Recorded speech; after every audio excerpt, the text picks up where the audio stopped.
പ്രിയപ്പെട്ട സഹോദരന്മാരെ, സഹോദരികളെ, വൈവാഹിക ജീവിതം ഇസ്ലാമിൽ എന്നതാണ് ഇന്ന് നിങ്ങളോട് സംസാരിക്കേണ്ട വിഷയം. ഹക്ക് പോലെ പറയുവാനും കേൾക്കുവാനും ജീവിതത്തിൽ പകർത്തുവാനും അള്ളാഹു തൗഫീഖ് ചെയ്യുമാറാവട്ടെ.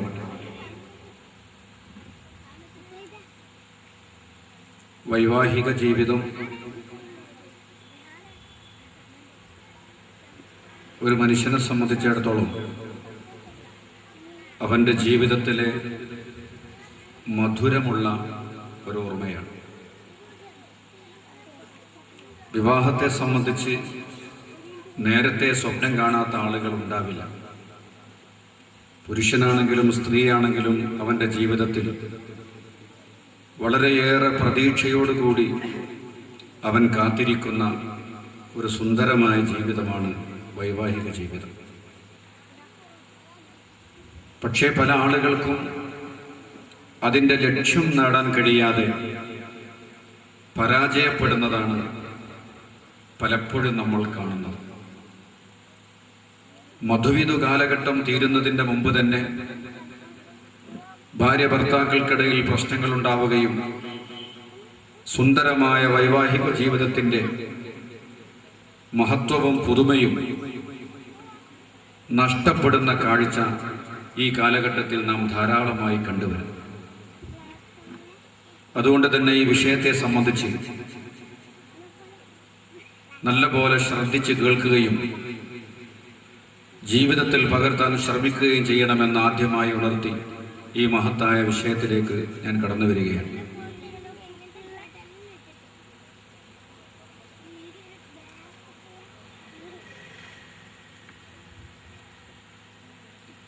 പ്രിയപ്പെട്ട സഹോദരങ്ങളെ,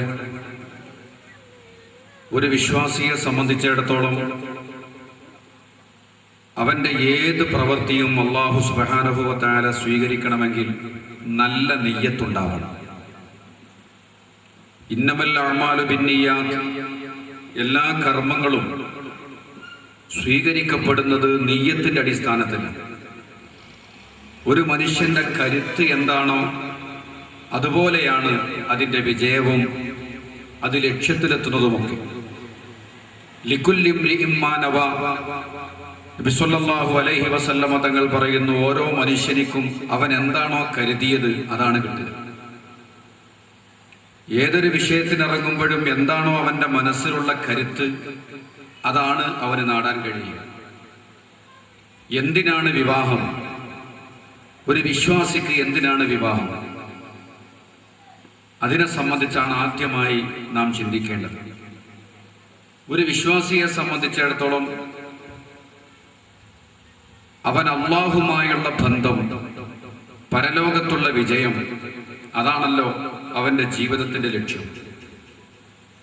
ആ മഹത്തായ ജീവിത ലക്ഷ്യം നേടുവാൻ ലൈംഗികമായ അച്ചടക്കം പാലിക്കുക, തൻ്റെ കണ്ണിനെ ഹറാമുകളെ തൊട്ട് സൂക്ഷിക്കുക, അങ്ങനെ ലൈംഗിക വിശുദ്ധി കാത്തു സൂക്ഷിച്ച് ഒരു നല്ല മനുഷ്യനായി അള്ളാഹു പൊരുത്തപ്പെട്ട ഒരടിമയായി ജീവിക്കുക എന്നതാണ് ഒരു വിശ്വാസിയെ സംബന്ധിച്ചിടത്തോളം വിവാഹം കൊണ്ടുള്ള പ്രധാനപ്പെട്ട ലക്ഷ്യം.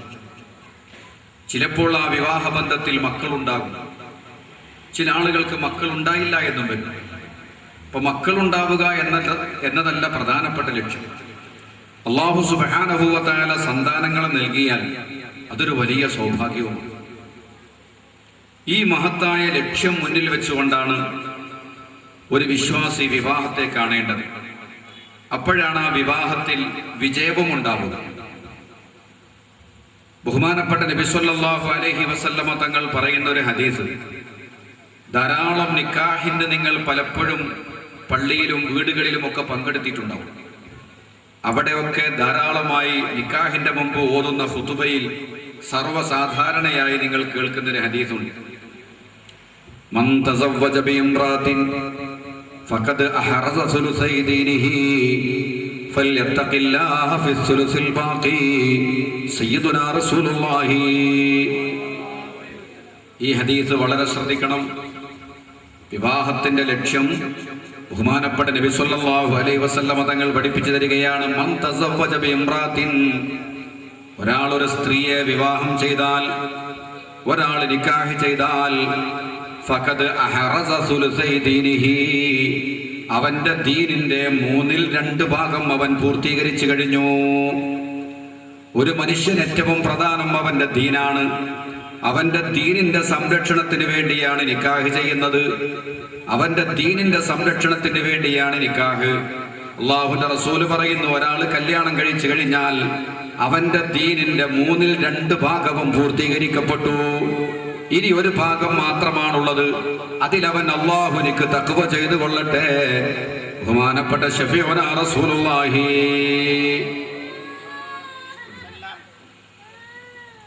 വിവാഹത്തോടുകൂടെ ദീനിന്റെ 2/3 ഭാഗം പൂർത്തീകരിക്കപ്പെട്ടു എന്ന് പറഞ്ഞാൽ ആ ഒരൊറ്റ ഹദീസിൽ നിന്ന് തന്നെ നമുക്കതിന്റെ മഹത്വം മനസ്സിലാക്കാം. ഒരു മനുഷ്യന്റെ ദീനിന്റെ 2/3 പൂർത്തീകരിക്കപ്പെടുന്ന കർമ്മമാണ് വിവാഹം. 2/3 ഭാഗം പൂർത്തീകരിക്കപ്പെടുന്നത് എങ്ങനെ? വിവാഹത്തിന് ഇസ്ലാമിൽ ചെറിയ ഒരു സ്ഥാനമല്ല ഉള്ളത്, വലിയ പദവിയാണ്. ഒരു മനുഷ്യന്റെ ഏറ്റവും പ്രധാനപ്പെട്ട ദീനിന്റെ 2/3 ഭാഗവും വിവാഹം കൊണ്ട് പൂർത്തീകരിക്കപ്പെടുമെങ്കിൽ അതൊരു ചെറിയ കർമ്മമല്ലല്ലോ. ഇനി ഒന്ന് ആലോചിച്ച് നോക്കൂ, എന്താണ് ആ പറഞ്ഞതിന്റെ ലക്ഷ്യം? ഒരു മനുഷ്യൻ വഴിതെറ്റാനുള്ള പ്രധാനപ്പെട്ട കാരണം 2 കാരണങ്ങളാണ്. ഒന്ന് അവന്റെ വയറിന്റെ പ്രശ്നമാണ്, മറ്റൊന്ന് അവന്റെ ലൈംഗികമായ പ്രശ്നങ്ങളാണ്. ഈ 2 പ്രശ്നങ്ങളാണ് മനുഷ്യനെ സംബന്ധിച്ചിടത്തോളം വളരെ പ്രധാനപ്പെട്ട 2 കാര്യങ്ങൾ. അവന്റെ വയറിന്റെ പ്രശ്നം, മറ്റൊന്ന് ലൈംഗിക പ്രശ്നം. ഈ പ്രശ്നങ്ങളിൽ വളരെ പ്രധാനപ്പെട്ടതാണ് ലൈംഗികമായ പ്രശ്നങ്ങൾ. വിവാഹത്തോടുകൂടെ പരിഹരിക്കപ്പെടുന്നത് ലൈംഗികമായ അച്ചടക്കം പാലിക്കാനുള്ള സുന്ദരമായ അവസ്ഥാവിശേഷമാണ്. ഒരു മനുഷ്യന്റെ ലൈംഗികമായ പ്രശ്നങ്ങൾ പരിഹരിക്കപ്പെട്ടാൽ, ആ വിഷയത്തിൽ അവന് പരിപൂർണമായി അച്ചടക്കം പാലിക്കാൻ കഴിഞ്ഞാൽ അത് തന്നെ ഒരു സമ്പൂർണമായ വിജയത്തിന്റെ തുടക്കമാണ്, ഒരു വലിയ വിജയമാണ്. മാത്രമല്ല, വിവാഹം കൊണ്ട് നേടുന്നത് ലൈംഗികമായ അച്ചടക്കം മാത്രമല്ല, അവന്റെ വൈകാരികമായ പ്രശ്നങ്ങൾ പരിഹരിക്കപ്പെടൽ മാത്രമല്ല, അതിലൂടെ ഒരുപാട് ഗുണങ്ങളിലേക്ക് മനുഷ്യൻ കടന്നു പോവുകയാണ്. ഒറ്റവാക്കിൽ പറഞ്ഞാൽ, ഒരു മനുഷ്യന് ഇബാദത്ത് ചെയ്യണം, അള്ളാഹുവിന് വേണ്ടി നിസ്കരിക്കണം, അള്ളാഹുവിന് വേണ്ടി നോമ്പ് നോൽക്കണം. ഇങ്ങനെയുള്ള നിസ്കാരവും നോമ്പുമൊക്കെ ശരിയായ രൂപത്തിൽ ആവണമെങ്കിൽ അവന് ലൈംഗികമായ സംതൃപ്തി നേടിയ മനുഷ്യനാവണം. ലൈംഗികമായ പ്രശ്നങ്ങൾ തീരണം. ആ രൂപത്തിലുള്ള നിസ്കാരത്തിന് പ്രത്യേക മഹത്വം തന്നെ ഉണ്ട്. ലൈംഗിക പ്രശ്നങ്ങൾ പരിഹരിക്കപ്പെടാത്ത ഒരു മനുഷ്യൻ എപ്പോഴും അസ്വസ്ഥനായിരിക്കും. അവൻ അതിനെപ്പറ്റിയുള്ള ചിന്തകളായിരിക്കും. അതുകൊണ്ട് അവന്റെ നിസ്കാരത്തിൽ ഖൗഫില്ലാതെ കടന്നുപോകും. നോമ്പ് നോൽക്കുമ്പോഴും ഖൗഫില്ലാതെ കടന്നുപോകും. അവന്റെ കണ്ണുകൊണ്ട് ഹറാമിലേക്ക് നോക്കേണ്ടി വരും, മനസ്സുകൊണ്ട് ഹറാമിനെ പറ്റി ചിന്തിക്കേണ്ടി വരും. അതൊക്കെ അവന്റെ ഇബാദത്തിന്റെ മഹത്വം കുറക്കും. അതുകൊണ്ട് ലൈംഗികമായ സംതൃപ്തി ലഭിക്കുന്ന ഒരുത്തന്റെ ഇബാദത്തിന് പോലും പുതുമയുണ്ട്. അവന്റെ ഇബാദത്ത് പോലും ശരിയായ അതിന്റെ മധുരം അനുഭവിക്കണമെങ്കിൽ ഈ പ്രശ്നം പരിഹരിക്കപ്പെടണം. ദീനിന്റെ 2/3 പൂർത്തീകരിക്കപ്പെട്ടു എന്ന് പ്രവാചകർ വെറുതെ പറഞ്ഞതല്ല. ലൈംഗികമായ പ്രശ്നങ്ങൾ പരിഹരിക്കപ്പെടുമ്പോഴാണ് അവന്റെ ഇബാദത്ത് നല്ല ഖൗഫുള്ള, അച്ചടക്കമുള്ള, ചുറുചുറുക്കുള്ള ഇബാദത്താകുന്നു. മാത്രമല്ല, ഒരു മനുഷ്യന്റെ സ്നേഹം എന്ന് പറയുന്ന വികാരം പ്രാണവായു പോലെ അനിവാര്യമാണ്. സ്നേഹം ഒരു മനുഷ്യൻ സ്നേഹിക്കാനും സ്നേഹിക്കപ്പെടാനും അങ്ങേയറ്റം ആഗ്രഹിക്കുന്നു. സ്നേഹിക്കാനും സ്നേഹിക്കപ്പെടാനും വല്ലാതെ ആഗ്രഹിക്കുന്നവരാണ് മനുഷ്യൻ. ശ്വസിക്കാനുള്ള വായു പോലെ തന്നെ വളരെ പ്രധാനമാണ് സ്നേഹം എന്ന് പറയുന്നത്. മനുഷ്യർക്കിടയിൽ ശക്തമായ സ്നേഹബന്ധമുണ്ടാക്കുന്നത് വിവാഹത്തിലൂടെയാണ്. വൈവാഹിക ജീവിതത്തിൽ ഉണ്ടാകുന്നത് പോലത്തെ ഒരു സ്നേഹബന്ധം നമുക്ക് വേറെ എവിടെയും കാണുക സാധ്യമല്ല. നിങ്ങൾ കണ്ടില്ലേ, എത്രയോ മനുഷ്യർ മാനസിക രോഗികളായി ജീവിക്കുന്നത് കാണാം. എത്രയോ ആളുകൾ ആത്മഹത്യ ചെയ്തവരെ കാണാം, കടുങ്കൈ ചെയ്ത ആളുകളെ കാണാം. അതിന്റെ പിന്നിലൊക്കെയുള്ള പ്രശ്നം എന്താണ്? ഒറ്റവാക്കിൽ പറഞ്ഞാൽ, സ്നേഹം കിട്ടേണ്ടുന്ന സ്ഥലത്തുനിന്ന് സ്നേഹം കിട്ടാതെ വന്നപ്പോൾ അവരുടെ ജീവിതം താളം തെറ്റുകയാണ്. ഭാര്യയിൽ നിന്ന് പ്രതീക്ഷിക്കുന്ന സ്നേഹം ഭാര്യയിൽ നിന്ന് കിട്ടാതെ വന്നാൽ, ഭർത്താവിൽ നിന്ന് പ്രതീക്ഷിക്കുന്ന സ്നേഹം ഭർത്താവിൽ നിന്ന് കിട്ടാതെ വന്നാൽ, മാതാപിതാക്കളിൽ നിന്ന് പ്രതീക്ഷിക്കുന്ന സ്നേഹം അവരിൽ നിന്ന് കിട്ടാതെ വന്നാൽ, അതുപോലെ മക്കളിൽ നിന്ന് പ്രതീക്ഷിക്കുന്ന സ്നേഹം മാതാപിതാക്കൾക്ക് മക്കളിൽ നിന്ന് കിട്ടാതെ വന്നാൽ അവരെ ജീവിതത്തിൽ മാനസിക തലത്തിൽ വലിയ പ്രശ്നങ്ങൾ ഉണ്ടാക്കും. ജീവിതത്തിന്റെ അർത്ഥം നഷ്ടപ്പെട്ടതുപോലെ തോന്നും. ചില ആളുകളൊക്കെ ആത്മഹത്യയിലും മരണത്തിലും അഭയം കണ്ടെത്തും. ചുരുക്കി പറഞ്ഞാൽ പ്രശ്നങ്ങളിൽ വലിയ പ്രശ്നം സ്നേഹം കിട്ടേണ്ടുന്ന സ്ഥലത്തുനിന്ന് സ്നേഹം കിട്ടണം. അത് കിട്ടാതെ വന്നാൽ പ്രശ്നമാണ്. വിവാഹമെന്ന് പറയുന്നത് ഒരു വലിയ സ്നേഹത്തിന് തിരികൊളുത്തുകയാണ്. ഇന്നലെ വരെ പരിചയമില്ലാത്ത ആണും പെണ്ണും നിക്കാഹിലൂടെ ഒന്നായി കഴിഞ്ഞാൽ വളരെ കുറഞ്ഞ സമയം കൊണ്ട് ശക്തിയേറിയ സ്നേഹബന്ധം ഈ ആണിന്റെയും പെണ്ണിന്റെയും മനസ്സിലേക്ക് സന്നിവേശിപ്പിച്ചവൻ പടച്ചറപ്പാണ്. അത് അള്ളാഹുവിന്റെ വലിയ കുദറത്തിൽപ്പെട്ടതാണെന്ന് വിശുദ്ധ ഖുർആൻ പറഞ്ഞിട്ടുണ്ട്. അള്ളാഹുവിന്റെ വലിയ കുദറത്തിൽപ്പെട്ടതാണ്. ജഅല ബൈനകും മവദ്ദതൻ വറഹ്മ, നിങ്ങൾക്കിടയിൽ സ്നേഹവും കാരുണ്യവും വളരെ കുറഞ്ഞ സമയം കൊണ്ട് പ്രവേശിപ്പിച്ചവൻ അള്ളാഹുവാണ്. ഇന്നലെ വരെ പരിചയമില്ലാത്ത ആണും പെണ്ണും നിക്കാഹിലൂടെ ഒന്നിച്ചു. ഇനി അവർക്ക് കാണാതിരിക്കാൻ പറ്റുന്നില്ല. ഏത് സമയത്തും തന്റെ സഹധർമ്മിണിയെ പറ്റി ചിന്തിച്ചു കൊണ്ടിരിക്കുന്നു ഭർത്താവ്. അതുപോലെ തന്നെ പ്രിയപ്പെട്ട ഭാര്യയും തന്റെ പ്രിയതമനെ പറ്റി എപ്പോഴും ചിന്തിച്ചു കൊണ്ടിരിക്കുന്നു. ഇനി അവർക്ക് കാണാതിരിക്കാൻ പറ്റില്ല. ഇനി അവർക്ക് പിരിയാൻ കഴിയില്ല. ഇനി ഈ ഭൂമിയിൽ എനിക്ക് ഏറ്റവും സ്നേഹമുള്ള വ്യക്തി എന്റെ ഭർത്താവാണ്. എനിക്ക് ഈ ലോകത്ത് ഏറ്റവും പ്രിയപ്പെട്ടവൾ എന്റെ സഹധർമ്മിണിയാണ്. ഈ ഒരു സ്നേഹം എങ്ങനെ ഉണ്ടായി? ആരാണ് ഈ സ്നേഹമുണ്ടാക്കിയവൻ? നിക്കാഹിലൂടെ വളരെ കുറഞ്ഞ നിമിഷങ്ങൾ കൊണ്ടാണ് ഇത്ര വലിയ സ്നേഹത്തിന്റെ സാമ്രാജ്യം ഈ ആണിന്റെയും പെണ്ണിന്റെയും ഉള്ളിലേക്ക് അല്ലാഹു സുബ്ഹാനഹു വ തആല. അത്ഭുതകരമാണ് അല്ലാഹുവിന്റെ പ്രവൃത്തി. ആ സ്നേഹം എന്ന് പറയുന്നത് ഭാര്യയിലും ഭർത്താവിലും മാത്രം ഒതുങ്ങി നിൽക്കുന്നില്ല. അതിൽ മക്കളുണ്ടായാലോ? മക്കളോടും വല്ലാത്ത സ്നേഹമാണ്. നമ്മളെ സ്വന്തം നഫ്സിനേക്കാൾ നമ്മളെ മക്കളെ സ്നേഹിക്കുകയാണ്. നമ്മളെ കാര്യത്തിൽ ഒന്ന് ചിന്തിച്ചാൽ നമ്മുടെ മക്കളെ പറ്റിയുള്ള നമ്മുടെ പ്രതീക്ഷ എന്താണ്? എൻ്റെ മകൻ എന്നേക്കാൾ പ്രമുഖനാവണം, എന്നേക്കാൾ ഉയർന്നവനാവണം, എന്നേക്കാൾ വലിയ ശമ്പളം വാങ്ങുന്നവനാവണം, കരുത്തനാവണം, നമ്മളെക്കാൾ ഉയരണമെന്ന് നമ്മൾ ആരുടെയെങ്കിലും കാര്യത്തിൽ ആഗ്രഹിക്കുന്നുണ്ടെങ്കിൽ അത് നമ്മുടെ മക്കളുടെ കാര്യത്തിലാണ്. മക്കളോട് മാത്രമല്ല, പേരമക്കളുണ്ടായാൽ പേരമക്കളോട് സ്നേഹം, ഭാര്യയുടെ കുടുംബത്തോട് സ്നേഹം, അവളുടെ കുടുംബത്തിന്റെ ഭർത്താവിന്റെ കുടുംബത്തോട് സ്നേഹം. അങ്ങനെ സ്നേഹം അങ്ങനെ പടർന്ന് പന്തലിച്ചു പോവാൻ സ്നേഹത്തിന്റെ ഉറവിടമാണ് നിക്കാഹ്, വൈവാഹിക ജീവിതം. അതുകൊണ്ട് ഒരാളെ വിവാഹം കഴിച്ചാൽ അവന്റെ ദീനിന്റെ 2 പൂർത്തീകരിക്കപ്പെട്ടു. സ്നേഹിക്കാനുള്ള ഒരു നല്ല മനസ്സിന്റെ ഉടമയാകുന്നു അവൻ. പിന്നെയും എത്ര ഗുണങ്ങളാണ്. അതുപോലെ തന്നെ കാരുണ്യം എന്ന് പറഞ്ഞാൽ മനുഷ്യന് ഒഴിച്ചുകൂടാൻ പറ്റാത്ത ഒന്നാണ്. അള്ളാഹുവിന്റെ കാരുണ്യം നമുക്ക് ലഭിക്കണമെങ്കിൽ നമ്മൾ പരസ്പരം കരുണ കാണിക്കുന്നവരാവണം. ഇർഹമൂ മൻ ഫിൽ അർളി യർഹമുകും മൻ ഫിസ് സമാ. ഭൂമിയിലുള്ളവരോട് നിങ്ങൾ കരുണ കാണിച്ചാൽ ആകാശത്തിന്റെ നിയന്താവ് നിങ്ങളോട് കരുണ കാണിക്കുമെന്ന് ശഫീഉനാ റസൂലുള്ളാഹി. അള്ളാഹുവിന്റെ കാരുണ്യം നമുക്ക് ലഭിക്കാൻ നമ്മൾ പരസ്പരം കരുണയുള്ളവരാവണം.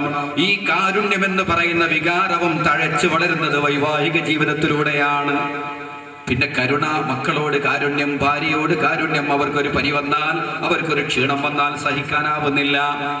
ആ കാരുണ്യവും സ്നേഹവും കുടുംബത്തിൽ മാത്രം ഒതുങ്ങി നിൽക്കുകയില്ല, നമ്മുടെ 2 കുടുംബത്തിലേക്കും അതങ്ങനെ പടർന്നു പന്തലിച്ചു പോകുന്നു എന്ന് മാത്രമല്ല, മറ്റുള്ളവരോടും സ്നേഹം നമുക്കുണ്ടാകുന്നു. എന്തുകൊണ്ട്? നമ്മുടെ 4 വയസ്സുള്ള മകളെ കാണുമ്പോൾ നമുക്ക് സ്നേഹമാണ്. അതുപോലെ മറ്റൊരു കുട്ടിയെ ഒരു ട്രെയിനിൽ അതല്ലെങ്കിൽ ബസ്സിൽ കൈ നീട്ടി വരുന്നു ഒരു 4 വയസ്സുകാരി. നല്ല വസ്ത്രമില്ല, കുളിച്ചിട്ടില്ല, മുടി ചീകിയിട്ടില്ല, ഒരു പിഞ്ചു പൈതൽ യാചിക്കുന്നത് കാണുമ്പോൾ നല്ല മനസ്സുള്ളവന്റെ മനസ്സ് വേദനിച്ചു പോകും. എൻ്റെ മകളുടെ പ്രായമാണ്. അതുപോലെ വല്ല അപകടങ്ങളും സംഭവിച്ചാൽ, ഏതെങ്കിലും ഒരാൾക്ക് പരിക്ക് പറ്റിയാൽ നമ്മുടെ മനസ്സ് വേദനിക്കുന്നു. നമ്മുടെ കുട്ടികളെ ആലോചിച്ചു പോകുന്നു നമ്മൾ. അതുപോലെ തന്നെ യതീംഖാനന്റെ ആളുകൾ, യതീംഖാനക്ക് വേണ്ടി സമ്പത്ത് പിരിപ്പിക്കുന്ന ആളുകൾ വന്ന് ദാ യതീംഖാനന്റെ പിരിവാണ്, എന്തെങ്കിലും തരണമെന്ന് പറഞ്ഞാൽ ഒരു മടിയും ഇല്ലാതെ പണം കൊടുക്കും. കേരളത്തിലെ എല്ലാ യതീംഖാനകളും നല്ല നിലയിലാണ് പ്രവർത്തിച്ചു കൊണ്ടിരിക്കുന്നത്. സമ്പത്തിന്റെ പ്രശ്നമേ യതീംഖാനകൾക്കില്ല. എന്തേ കാരണം? ഒരു യതീംഖാനയുടെ റസീവർ വന്ന് വീട്ടിന്റെ മുമ്പിൽ വന്ന് സംഭാവന ചോദിച്ചാൽ അല്പം പോലും ആലോചിക്കാതെ നല്ല സംഖ്യ തന്നെ യതീംഖാനയുടെ റസീവറെ കയ്യിൽ കൊടുത്തു. എന്താ അതിന് പ്രചോദനം? പടച്ചവനെ, ഞാനിപ്പോൾ കണ്ണടച്ചാൽ എൻ്റെ മക്കളും യതീമാണ്. ഞാനിപ്പോ കണ്ണു ചെമ്പിയാൽ, ഞാൻ മരിച്ചു പോയാൽ എൻ്റെ മക്കളും യതീമാണ്. എൻ്റെ മക്കൾക്ക് ഡ്രസ്സ് വാങ്ങിക്കൊടുക്കാൻ ആരുണ്ട്? എൻ്റെ മക്കൾക്ക് ഭക്ഷണം കൊടുക്കാൻ ആരുണ്ട്? എൻ്റെ പ്രിയപ്പെട്ട ഭാര്യയ്ക്ക് ധൈര്യമായി ഒരാളോട് ചോദിക്കാൻ കഴിയുമോ? ഭർത്താവിനോട് ചോദിക്കാം, എനിക്ക് ഡ്രസ്സ് വേണം, എനിക്ക് ചെരുപ്പ് വേണം, എനിക്ക് ഇന്നത് വേണം. ഭർത്താവിനോട് പറയുന്നത് പോലെ പറയാൻ പറ്റുന്ന ആരാണ് ലോകത്ത് പിന്നെ ആ ഭാര്യക്കുള്ളത്? അത്ര അവകാശത്തോടു കൂടെ സംസാരിക്കാൻ പറ്റുന്ന ആരുണ്ട്? അതുപോലെ മക്കൾക്ക് ഉപ്പാനോട് പറയാം, ഷൂ വേണം, ഫാൻസ് വേണം, ഷർട്ട് വേണം, എനിക്ക് മൊബൈൽ വേണം, എനിക്ക് മോട്ടോർ സൈക്കിൾ വേണം. സ്വന്തം പിതാവിനോട് പറയുന്ന ധൈര്യത്തിൽ പറയാൻ മറ്റാരെങ്കിലും ഉണ്ടോ? അതുകൊണ്ട് ആ രക്ഷിതാവ് ചിന്തിച്ചു പോകും, ഞാനിപ്പോൾ കണ്ണടച്ചാൽ എൻ്റെ മക്കളും യതീമാണ്. ആ ചിന്ത നമ്മുടെ മനസ്സിൽ വരുമ്പോൾ യതീംഖാനയെ സഹായിക്കുന്നു, അഗതികളെ സഹായിക്കുന്നു, അതുപോലെ വിധവകളെ സഹായിക്കുന്നു. ഇങ്ങനെ മറ്റുള്ളവരോടൊക്കെ സ്നേഹം ഇങ്ങനെ പടർന്ന് പടർന്ന് പന്തലിച്ചു പോവാൻ അതിൻ്റെയൊക്കെ ഉത്ഭവം നിക്കാഹാണ്, അതിൻ്റെയൊക്കെ ഉത്ഭവം വിവാഹമാണ്. അതുകൊണ്ട് പ്രവാചകർ പറയുന്ന, ഒരാൾ കല്യാണം കഴിച്ചാൽ ഫഖദ് അഹ്റസ സുലുസൈദീനിഹി, അവന്റെ ദീനിന്റെ 2/3 ഭാഗവും അതോടുകൂടെ പൂർത്തീകരിക്കപ്പെട്ടു. ദീനിന്റെ 2/3 ഭാഗവും പൂർത്തീകരിക്കപ്പെടുന്ന അതിമഹത്തായ പുണ്യകർമ്മമാണ് വൈവാഹിക ജീവിതം. ഇനി ആ ജീവിതത്തിന്റെ ലക്ഷ്യം എന്താണ്? ഞാൻ പറഞ്ഞു, ദീൻ സംരക്ഷിക്കലാണ് വിവാഹത്തിന്റെ ലക്ഷ്യം. എന്റെ ദീൻ സംരക്ഷിക്കണം. എന്റെ ശരീരം അശുദ്ധമാവാൻ പാടില്ല, എന്റെ മനസ്സ് മലിനമാകാൻ പാടില്ല, എന്റെ ചിന്തകൾ ഒരിക്കലും തന്നെ വഴിതെറ്റി പോവാൻ പാടില്ല. ഒരു നല്ല മനുഷ്യനായി, ഒരു നല്ല വിശ്വാസിയായി എന്റെ ദീൻ സംരക്ഷിക്കണം. അതിനാണ് പെണ്ണ് കെട്ടുന്നത്, അതിനാണ് വിവാഹം ചെയ്യുന്നത്. ആ ലക്ഷ്യം വേണം. അതാവേണ്ട ലക്ഷ്യം. ആസ്വാദനമല്ല, ദീൻ സംരക്ഷിക്കണം. ബഹുമാനപ്പെട്ട നബി സല്ലല്ലാഹു അലൈഹി വസല്ലം പറയുന്ന ഒരു ഹദീസ് നോക്കൂ നിങ്ങൾ. ആ ലക്ഷ്യത്തിലാണോ, ആ നിയ്യത്തിലാണോ കല്യാണം കഴിക്കുന്നത്, എന്നാ വിജയിക്കും. ആ നിയ്യത്താണ് വിവാഹം കഴിക്കുമ്പോൾ വേണ്ടത്. എനിക്കൊരു നല്ല മനുഷ്യനാവണം, എന്റെ ദീൻ സംരക്ഷിക്കണം. ദീന്റെ സംരക്ഷണമാണ് വിവാഹത്തിന്റെ ലക്ഷ്യം. നബി സല്ലല്ലാഹു അലൈഹി വസല്ലം തങ്ങൾ പറഞ്ഞതും അങ്ങനെ തന്നെയാണ്. യാ മാശറ ശബാബ് മൻ ഇസ്തത്വാഅ മിൻകുമുൽ ബാഅത ഫല്യതസവ്വജ് ഫഇന്നഹു അഗളു ലിൽബസർ വഅഹ്സനു ലിൽഫർജ് വമൻ ലം യസ്തതി ഫഅലൈഹി ബിസ്സൗം ഫഇന്നഹു ലഹു വിജാഅ. യാ മാശറ ശബാബ്, യുവസമൂഹമേ, യുവാക്കളെ എന്ന് വിളിച്ചുകൊണ്ട് പ്രവാചകർ പറയുകയാണ്, യുവാക്കളെ, മനിസ്തത്വാഅ മിൻകും, നിങ്ങളിൽ നിന്ന് ആർക്കെങ്കിലും സാധ്യമായാൽ, അൽ ബാഅത, ബാഅത്തിന് സാധ്യമായാൽ, ഫല്യതസവ്വജ്, അവൻ കല്യാണം കഴിക്കട്ടെ, അവൻ വിവാഹ ജീവിതത്തിലേക്ക് കടന്നു വരട്ടെ. ബാഅത്തിന് സാധ്യമാണോ നിങ്ങൾ? എന്താണ് ബാഅത്ത്? ബാഅത്ത് എന്ന് പറഞ്ഞാൽ ഒരു പെണ്ണിനിക്ക് ഭക്ഷണം കൊടുക്കാനും, അവൾക്ക് വസ്ത്രം കൊടുക്കാനും, അവൾക്ക് താമസിക്കാൻ ഒരു വീട് കൊടുക്കാനും, അവൾക്കൊരു മഹർ കൊടുക്കാനും, ഈ കാര്യങ്ങൾക്ക് നിങ്ങൾക്ക് സാധിക്കുമോ? നിങ്ങൾ കല്യാണം കഴിക്കണേ. നബിയുനാ റസൂലുള്ളാഹി. അതാണ് ബാഅത്ത്. ഒരു സ്ത്രീയുമായി ലൈംഗിക ബന്ധം നടത്താനുള്ള താല്പര്യമുണ്ടാവണം, അതുപോലെ തന്നെ മഹർ കൊടുക്കാൻ കഴിവുണ്ടാവണം, അവൾക്ക് താമസിക്കാനുള്ള വീട് കൊടുക്കേണ്ടത് ഭർത്താവാണ്, അതിനുള്ള കഴിവ് വേണം, അവൾക്ക് ഭക്ഷണവും വസ്ത്രവും കൊടുക്കണം. ഈ കാര്യങ്ങൾക്ക് ഒരാൾക്ക് സാധ്യമാണോ? അവൻ പെണ്ണ് കെട്ടണം, അവൻ വിവാഹ ജീവിതത്തിലേക്ക് വരണം. എന്നിട്ട് പ്രവാചകർ പറയുന്നു, ഫൈന്നഹു അഗളു ലിൽബസ്വരി വഅഹ്സനുൽ ഫർജി, അതവന്റെ കണ്ണിനെ ഹറാമുകളെ തൊട്ട് ഏറ്റവും കാത്തു സൂക്ഷിക്കാൻ പറ്റിയതാണ്. അങ്ങോട്ടും ഇങ്ങോട്ടും നോക്കൂല, ഹറാമിലേക്ക് നോക്കൂല, അന്യവന്റെ പെണ്ണിനെ നോക്കൂല, അന്യ സ്ത്രീകളെ നോക്കൂല. അങ്ങനെ അവന്റെ വ്യക്തിത്വത്തെ കാത്തു സൂക്ഷിക്കാനുള്ള കണ്ണിനെ ഹറാമുകളെ തൊട്ട് ചിമ്പാൻ ഏറ്റവും അനുയോജ്യമാണ് വിവാഹം.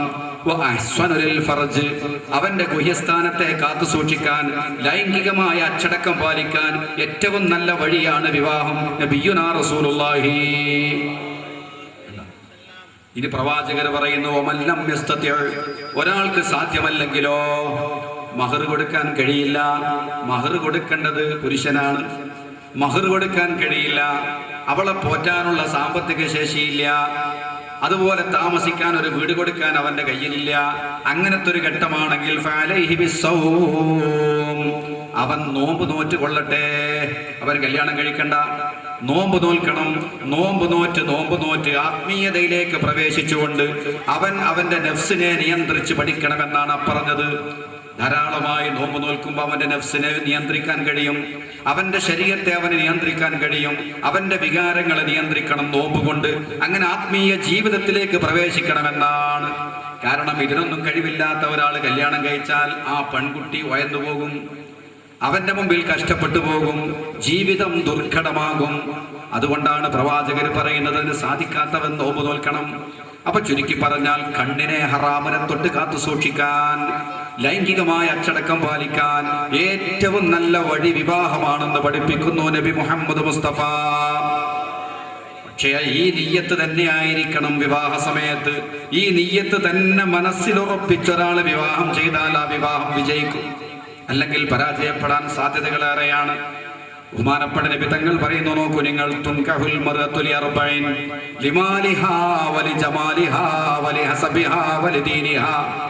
തുൻകഹുൽ മർഅതു ലിഅർബഈൻ, ഒരു പെണ്ണിനെ നിക്കാഹ് ചെയ്യുമ്പോൾ 4 കാര്യങ്ങളാണ് ജനങ്ങൾ പരിഗണിക്കാറുള്ളത്. പെണ്ണ് കെട്ടുമ്പോൾ 4 കാര്യങ്ങൾ ശ്രദ്ധിക്കും. ഒന്നാമതായി ലിമാലിഹാ, അവളുടെ സമ്പത്ത് പരിഗണിക്കും. അത് പ്രത്യേകം വിശദീകരിക്കേണ്ട മിടുക്കന്മാരാണ് എല്ലാവരും. ആദ്യത്തെ നോട്ടം തന്നെ പെണ്ണ് കെട്ടിയാൽ എന്ത് കിട്ടുന്ന. ഏത് വിഷയത്തിലേക്ക് മനുഷ്യൻ വരുമ്പോഴും ദുനിയാവിൽ എന്ത് കിട്ടും, ആഖിറത്തിനെ പറ്റിയുള്ള ചിന്തയല്ല.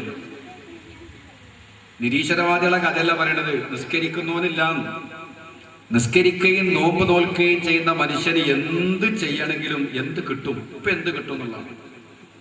നിന്റെ മകനെ കിതാബ് ഓതാൻ പറഞ്ഞേക്കണം, നല്ലൊരു ആലിമാവണം.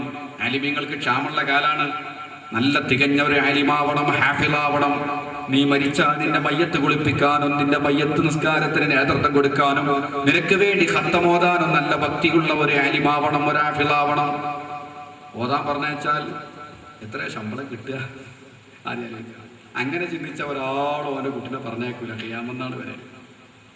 എന്ത് കിട്ടും? എന്ത് കിട്ടും? എവിടെയും ആഖിറത്തിന്റെ കാര്യം വരുമ്പോഴും നമ്മുടെ ചോദ്യം എന്ത് കിട്ടും. ദുനിയാവ് നല്ലപോലെ കിട്ടുമെങ്കിൽ ഞാൻ ഓക്കെ. ആഖിറത്തിനെ പറ്റി വിശ്വാസമല്ലേ, ആഖിറം വേണ്ടേ? പ്രവാചകര് പറയുന്ന നോക്കൂ നിങ്ങൾ, തുൻകഹുൽ മർഅതു ലിഅർബഈൻ, 4 കാര്യങ്ങൾക്ക് വേണ്ടി നിക്കാഹ് ചെയ്യപ്പെടും. ഒന്നാമത്തത് ലിമാലിഹാ, അവളെ സമ്പത്തിന് വേണ്ടിയാണ്, സമ്പത്ത് പരിഗണിക്കും. വലി ജമാലിഹാ, അവളെ സൗന്ദര്യത്തിന് വേണ്ടിയാണ്. സൗന്ദര്യം, ചുറുചുറുക്ക്, ഏതൊരുത്തനും മോഹിക്കുന്ന ഒന്നാണ് സൗന്ദര്യം. സൗന്ദര്യമാണ് പരിഗണിക്കുന്ന രണ്ടാമത്തൊരു കാര്യം. പ്രവാചകര് പറയുന്നു മൂന്നാമതായി പരിഗണിക്കുന്നത് വലിഹസബിഹാ, അവളുടെ തറവാടാണ്. തറവാട് നോക്കും, ഏത് തറവാട്ടുകാരിയാണ്, പേരുകേട്ട തറവാട്ടുകാരിയാവണം. നാലാമതായി പരിഗണിക്കുന്നത് വലിദീനിഹാ, ആ പെണ്ണിന്റെ ദീന് പരിഗണിക്കും. ഇങ്ങനെ 4 കാര്യങ്ങൾ പരിഗണിക്കും. ഏതൊക്കെ? സമ്പത്ത്, സൗന്ദര്യം, കുലീനത്വം, തറവാട്, ദീൻ. ഈ 4 കാര്യത്തിൽ അല്ലാഹു റസൂൽ പറയാണ്, അവസാനം പറഞ്ഞിട്ടുണ്ടല്ലോ ദീന്. ഫൾഫർ ബിദാത്തിദ്ദീൻ തരിബത് യദാക ശഫീഉനാ റസൂലുള്ളാഹി. ഫൾഫർ ബിദാത്തിദ്ദീൻ, അല്ലാഹുവിന്റെ റസൂൽ, പ്രിയപ്പെട്ട സഹോദരന്മാരെ, പ്രിയപ്പെട്ട രക്ഷിതാക്കളെ, പ്രിയപ്പെട്ട യുവാക്കളെ, അല്ലാഹുവിന്റെ റസൂൽ നമ്മോട് പറയുന്ന ഉപദേശം വളരെ ശ്രദ്ധിക്കണം. ഫൾഫർ ബിദാത്തിദ്ദീൻ, ദീനുള്ള പെൺകുട്ടിയെ നിക്കാഹ് ചെയ്ത് നീ വിജയിക്കണേ. ദീനുള്ള പെൺകുട്ടിയെ നിക്കാഹ് ചെയ്ത് വിജയിക്കണം. അവിടെ മാത്രമാണ് വിജയം. തരിബത് യദാക, നമ്മളെ നാടൻ ഭാഷയെ പറഞ്ഞാൽ അല്ലെങ്കിൽ നീ തെണ്ടിപ്പോവും, എരന്നു പോകും. തെരിബത്തിയതാക്കുന്ന 2 കൈയും മണ്ണ് പൂണ്ടുപോകും. എന്നാൽ പറക്കത്തില്ലാത്തവനും ഗുരുത്തം കെട്ടവനായി പോകും, ഗുരുത്തം പിടിക്കൂല. അതാ തെരിബത്തിയതാക്കിന്റെ നമുക്ക് പറയാൻ പറ്റുന്നൊരു ഭാഷ. ദീനുള്ള പെൺകുട്ടിയെ കല്യാണം കഴിച്ചാൽ നീ വിജയിക്കും, അല്ലെങ്കിൽ നീ തൊണ്ടു നശിക്കും, പരാജയപ്പെടും. ഈ 4 കാര്യങ്ങളിൽ അവസാനം പറഞ്ഞ ദീന് പരിഗണിക്കണം. എന്റെ ദീൻ സംരക്ഷിക്കണം. എന്റെ ദീനിന്റെ സംരക്ഷണമാണ് എന്റെ ലക്ഷ്യം. അതിനെന്റെ ഭാര്യയായി വരുന്ന എന്റെ സഹധർമ്മിണി ദീനുള്ളവളാവണം. അവളെ സമ്പത്തിനേക്കാളും സൗന്ദര്യത്തെക്കാളും തറവാടിനേക്കാളും ദീന് പരിഗണിച്ചുകൊണ്ട് ഒരാൾ കല്യാണം കഴിച്ചാൽ അവൻ വിജയിക്കുമെന്ന് നബിയുനാ റസൂലുള്ളാഹി. വളരെയേറെ വിശദമായി ചർച്ച ചെയ്യേണ്ട ഒരു കാര്യമാണിത്. ഞാൻ അങ്ങോട്ട് കടന്നാൽ വിഷയം എവിടെയും എത്തുകയില്ല. അതുകൊണ്ട് ഞാൻ അതിനെ വിശദീകരിക്കാൻ ഈ സന്ദർഭം ഉപയോഗപ്പെടുത്തുന്നില്ല. നിയ്യത്തതാണ്, ദീൻ സംരക്ഷിക്കണം, അതിന് ദീനുള്ള പെണ്ണാവണം, എന്നാ വിജയം ഉണ്ടാവും. സമ്പത്ത് നോക്കിയാൽ വിജയമുണ്ടാവില്ല. സമ്പത്ത് നോക്കിയാൽ വിജയമുണ്ടാവില്ല. ആരാന്റെ പണം യാതൊരു അധ്വാനവുമില്ലാതെ കൈവശപ്പെടുത്തിയാൽ അതങ്ങനെ തന്നെ പോകും ചെയ്യും. ബർക്കത്തുണ്ടാവില്ലേ? കാരണം നമുക്കൊരു നിലക്കും അവകാശപ്പെടാത്ത പണമാണ് ഭാര്യന്റെ ഉപ്പാന്റെ പണം.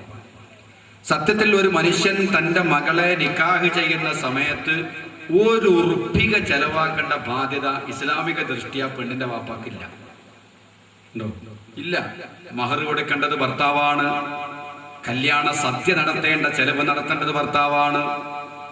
വസ്ത്രം വാങ്ങേണ്ടത് ഭർത്താവാണ്. താമസിക്കാനുള്ള അറയൊരുക്കേണ്ടത് ഭർത്താവാണ്. അതിന്റെ ചെലവ് മുഴുവനും വഹിക്കേണ്ടത് ഭർത്താവാണ്. അതുകൊണ്ടാണ് അവനെ പുരുഷനാക്കി വെച്ചത്. ഒരു പൗരുഷമുള്ളവൻ, ആണത്വമുള്ളവൻ അവനാണ് ഈ ചെലവ് വഹിക്കുന്നത്. ആണുങ്ങൾ അങ്ങനെയാണ്. നേരെ മറിച്ച് മഹർ വേണം, വേണം. ആ 2 ആഴ്ച മുമ്പ് 1.5 ലക്ഷം ഇവിടെ കൊണ്ടുവന്നു തരണം. അതാണ് ആദ്യത്തെ കാരണം. ഇതിനൊക്കെ ആണുങ്ങൾ എന്ന് പറയുമോ ഇത്തരം ആളുകളെ പറ്റി? പിന്നെ എന്തിനാ നിനക്ക് മീശ തന്നത്? എന്തിനാ താടി തന്നത്? എന്തിനാ നിന്നെ പുരുഷനാക്കിയത്? ആരാന്റെ പൈസ വാങ്ങി മഹർ കൊടുത്ത് പെണ്ണിട്ടേണ്ട ഗതികേട്, നാണം കെട്ട കേൾപ്പാണ്. അവളെ വാപ്പാനോട് വാങ്ങണം. 60 വയസ്സായ 75 വയസ്സായി ചുക്കിച്ചൊളിഞ്ഞ് ജോലി ഇല്ലാതെ കിടക്കണ മനുഷ്യനാണ്. അയാളോട് കാശ് പിരിപ്പിച്ചിട്ട് വേണം, യാചിച്ച് വാങ്ങിയിട്ട് വേണം ഈ കുട്ടിക്ക് പെണ്ണിട്ട് കൂട്ടുന്ന കുട്ടിക്ക് മഹർ കൊടുക്കാൻ. തുണിക്കുപ്പായം വേണ്ടേ? ആ പെണ്ണിന് തുണിക്കുപ്പായം വേണം. ഓന്റെ പങ്ങന്മാർക്ക് വാങ്ങണം, പങ്ങന്മാരെ കുട്ടിക്ക് വാങ്ങണം, പുരാപ്പളക്ക് വാങ്ങണം. അതിനും വേണം ഈ ഉണങ്ങിയ കാക്കാനോട് പൈസ. ആ പെണ്ണിന്റെ വാപ്പാനോട് കാശ് വാങ്ങണം. ബിരിയാണി വെക്കണം, നെയ്ച്ചോറുണ്ടാക്കണം. അതിന് നമുക്കോളം അപ്പനോട് തന്നെ വാങ്ങാം. വീഡിയോ വേണം, TV വേണം, വീഡിയോ പ്രദർശനം വേണം. അതിന് നമുക്ക് ഒരു 50,000 ഏറെ വാങ്ങാം. അത് അവിടെ തന്നെ വാങ്ങണം. ഗാനമേള നടത്തണം, അതിനോളം അപ്പനോട്. പിന്നെ എങ്ങനെ നീ ആണായത്? എങ്ങനെ ആൺകുട്ടിയായത്? ഇതൊക്കെ മറ്റുള്ളവരോട് യാചിച്ചും കണക്ക് പറഞ്ഞും വാങ്ങിയിട്ട് ചോറ് വെച്ച് നാട്ടുകാർക്ക് ബിരിയാണി കൊടുക്കേണ്ട ഗതികേട് എങ്ങനെ വന്നു? അതുകൊണ്ട് പ്രിയപ്പെട്ട സഹോദരങ്ങളെ, ഒരു പെൺകുട്ടിയുടെ പിതാവിന് ഒരു 10 പൈസ പോലും ചെലവഴിക്കേണ്ട അവസ്ഥയില്ല ഒരു വിവാഹ സമയത്ത്. അങ്ങനത്തെ ഒരു മനുഷ്യനോട് ലക്ഷക്കണക്കിന് പണം നമ്മൾ എണ്ണി വാങ്ങുന്നുണ്ടെങ്കിൽ വളരെ ശ്രദ്ധിച്ചോളണം. ഒരിക്കലും കുരുത്തം പിടിക്കാത്ത അവസ്ഥയിലേക്ക് അവൻ നീങ്ങും. ഞാൻ പറയല്ല, അഷ്റഫുൽ ഖൽഖ് നബി മുഹമ്മദ് മുസ്തഫ സല്ലല്ലാഹു അലൈഹി വസല്ലം തങ്ങൾ പറയാണ്, മൻ തസവ്വജ ഇംറാതൻ ലിഇസ്സിഹാ ലം യസിദഹു അല്ലാഹു ഇല്ലാ ദുല്ലാ വമൻ തസവ്വജഹാ ലിമാലിഹാ ലം യസിദഹു അല്ലാഹു ഇല്ലാ ഫഖറാ.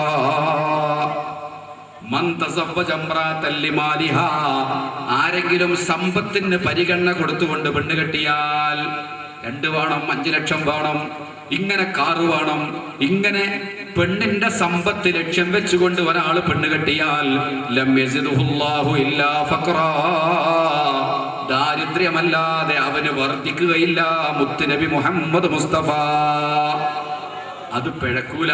അല്ലാഹുവിന്റെ റസൂലിന്റെ നാവ് കൊണ്ട് പറയാണ്, പണത്തിന് സ്ഥാനം കൊടുത്ത് കല്യാണം കഴിച്ചാൽ ലം യസിദുഹുല്ലാഹു ഇല്ലാ ഫഖറാ, ദാരിദ്ര്യമല്ലാതെ അവന് വർദ്ധിക്കുകയില്ല. എന്നും ദാരിദ്ര്യം വർദ്ധിച്ചുകൊണ്ടിരിക്കും. മനുഷ്യനും തമ്മിൽ നിക്കാഹിന്റെ ബന്ധത്തിലൂടെ ഒന്നായി അള്ളാഹുവിന്റെ ദീൻ സ്നേഹിച്ച് അള്ളാഹുവിന്റെ പേരിൽ സ്നേഹിച്ച് ഒന്നാവേണ്ടതിന് പകരം പണവും പൊന്നും കണ്ട് സ്നേഹിച്ചാൽ അത് കൃത്രിമമായ സ്നേഹമാണ്. യഥാർത്ഥ സ്നേഹം എന്താണ്? ഒറിജിനൽ സ്നേഹം എന്താണ്?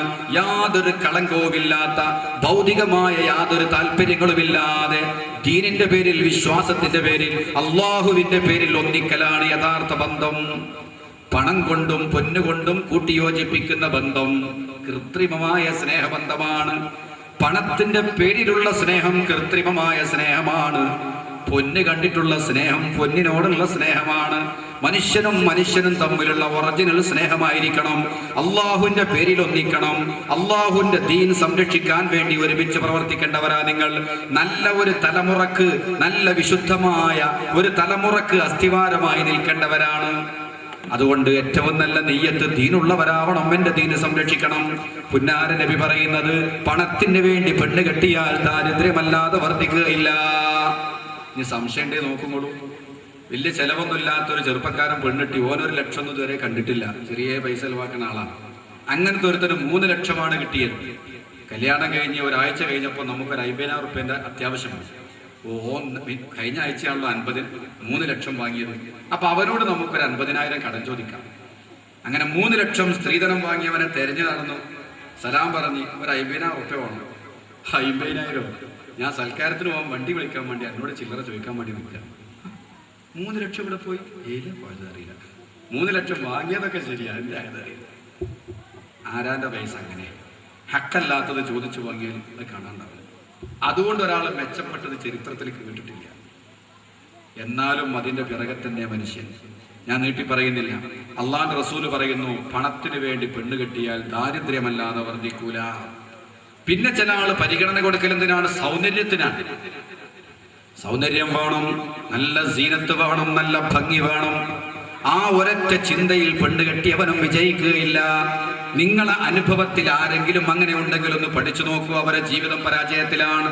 എനിക്ക് ചൊറുക്ക് മതി, സൗന്ദര്യം മതി, സൗന്ദര്യം മതി, സൗന്ദര്യം മതി, മറ്റൊന്നും എനിക്ക് പ്രശ്നമേ അല്ല എന്ന് പറഞ്ഞ് സീനത്തിന് മാത്രം, സൗന്ദര്യത്തിന് മാത്രം പരിഗണന നൽകിപ്പോയവൻ ആരെങ്കിലും നിങ്ങളെ അനുഭവത്തിലുണ്ടോ? എന്ന് അവന്റെ ജീവിതം നോക്കുവോ, പരാജയത്തിലായിരിക്കും.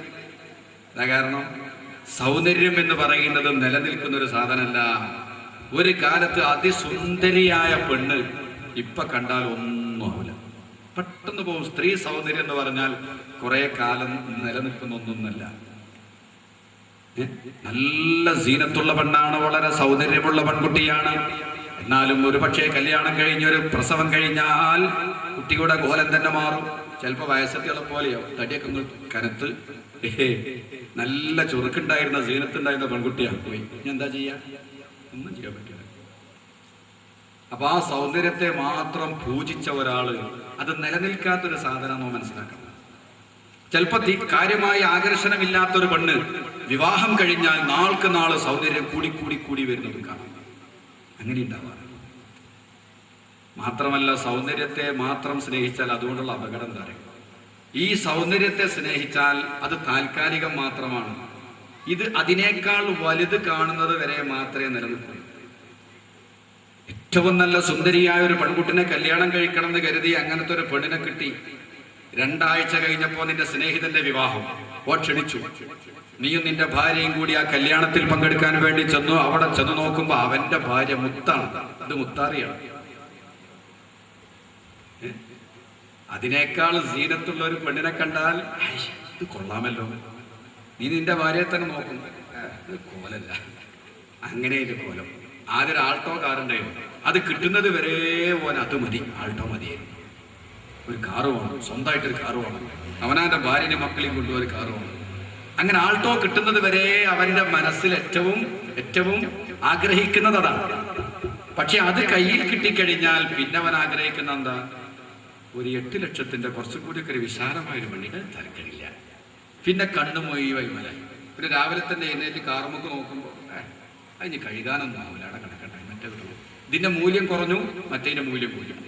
അങ്ങനെ കഷ്ടപ്പെട്ട് പിന്നെ 8 ലക്ഷത്തിന്റെ കാറ് വാങ്ങി കുറച്ചു കാലം ഇങ്ങനെ പോകുമ്പോൾ തോന്നും ഇത് പോരട്ടെ, ഒരു 12 ലക്ഷത്തിന്റെ റോസിനെ പോലത്തെ ആളുകളൊക്കെ കൊണ്ടെടുക്കാൻ പറ്റിയതാണ്. അത് കിട്ടുന്നത് വരെ അതിനാകും. കിട്ടിക്കഴിഞ്ഞാലോ മൂല്യം കൂടും.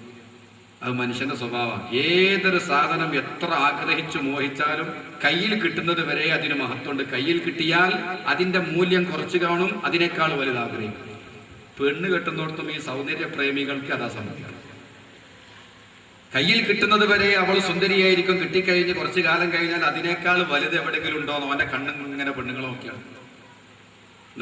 അപ്പൊ സൗന്ദര്യം എന്ന് പറഞ്ഞതും അങ്ങനെ പൂജിക്കാൻ മാത്രം വരുന്നൊന്നല്ല.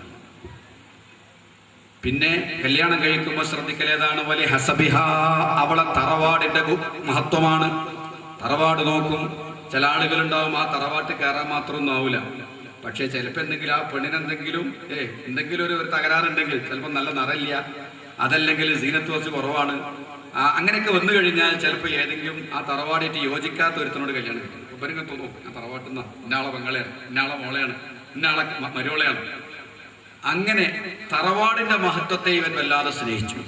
ആ തറവാട്ടെന്ന് കിട്ടണം, എന്റെ തറവാട്. ആ തറവാട് കൊണ്ടുള്ള പൊങ്ങച്ചം ആഗ്രഹിച്ചാൽ അള്ളാഹുവിന്റെ റസൂല് പറയാണ്, ഒമൻ തസവ്വജഹാ ലിഹസബിഹാ, തറവാടിന്റെ മഹത്വം മാത്രം നോക്കി ഒരാൾ പെണ്ണ് കെട്ടിയാൽ ലം യസിദുഹുല്ലാഹു ഇല്ലാ ദനാആ, തരം താഴ്ചയല്ലാതെ അവന് വർദ്ധിക്കുകയില്ല. ആ തറവാട്ട് കയറി ഒരാഴ്ചയൊക്കെ തിരക്കിടുണ്ടാവില്ല, പിന്നെ അവൻ ആ തറവാട്ടിൽ അവൻ ചെറുതും മറ്റൊരു വരുന്നുണ്ട്. അപ്പോൾ അവനതൊന്നും വേണ്ടില്ലായിരുന്നു, നമുക്ക് നമ്മളെ പോലത്തെ ഒന്നും മതിയായിരുന്നു. ആദ്യം അതിനോട് വലിയ മോഹം. ആ തറവാട്ടിൽ ഇവൻ കയറിയാൽ ഇവനെ 2ാം നമ്പറായിട്ട് തന്നെ പിന്നെ മറ്റൊരു കാണുള്ളൂ. അപ്പോൾ അവന് തരം താഴ്ച, പിന്നെ അവൻ ആ പെണ്ണ് കെട്ടി യുദ്ധം തോന്നും. ആദ്യം ശ്രദ്ധിക്കണം. ഇപ്പം പറയലെന്താ, ആരും എന്നെ മൈൻഡ് ചെയ്യുന്നില്ല, ഓളും മൈൻഡ് ചെയ്യുന്നില്ല. എന്തിനാ ആദ്യം തന്നെ ആ മുസീബത്ത് ഉണ്ടാക്കി? എന്നാ കഫാത്ത് അവനാനോട് യോജിക്കുന്നതായി. നബി സല്ലല്ലാഹു അലൈഹി വസല്ലമ തങ്ങൾ പറഞ്ഞ ഹദീസുകളൊന്ന് ആലോചിച്ച് നോക്കുങ്ങൾ. ഒമൻ തസവ്വജ ഇംറാതൻ ലിഇസ്സിഹാ ലം യസിദുഹുല്ലാഹു ഇല്ലാ ദുല്ലാ, ഒരു പെണ്ണിന്റെ ഭൗതികമായ അന്തസ്സ് പരിഗണിച്ചുകൊണ്ടാണ് അവളെ പെണ്ണ് കെട്ടിയത്. ഭൗതിക ലോകത്ത് അവൾക്ക് പേരുണ്ട്, പ്രശസ്തിയുണ്ട്. ഒരാളുടെ പേരും പ്രശസ്തിയും ഭൗതികമായ ഇസ്സത്തും നോക്കി പെണ്ണ് കെട്ടിയാൽ ലം യസിദുഹുല്ലാഹു ഇല്ലാ ദുല്ലാ, നിന്യതയല്ലാതെ അവന് വർദ്ധിക്കുകയില്ല.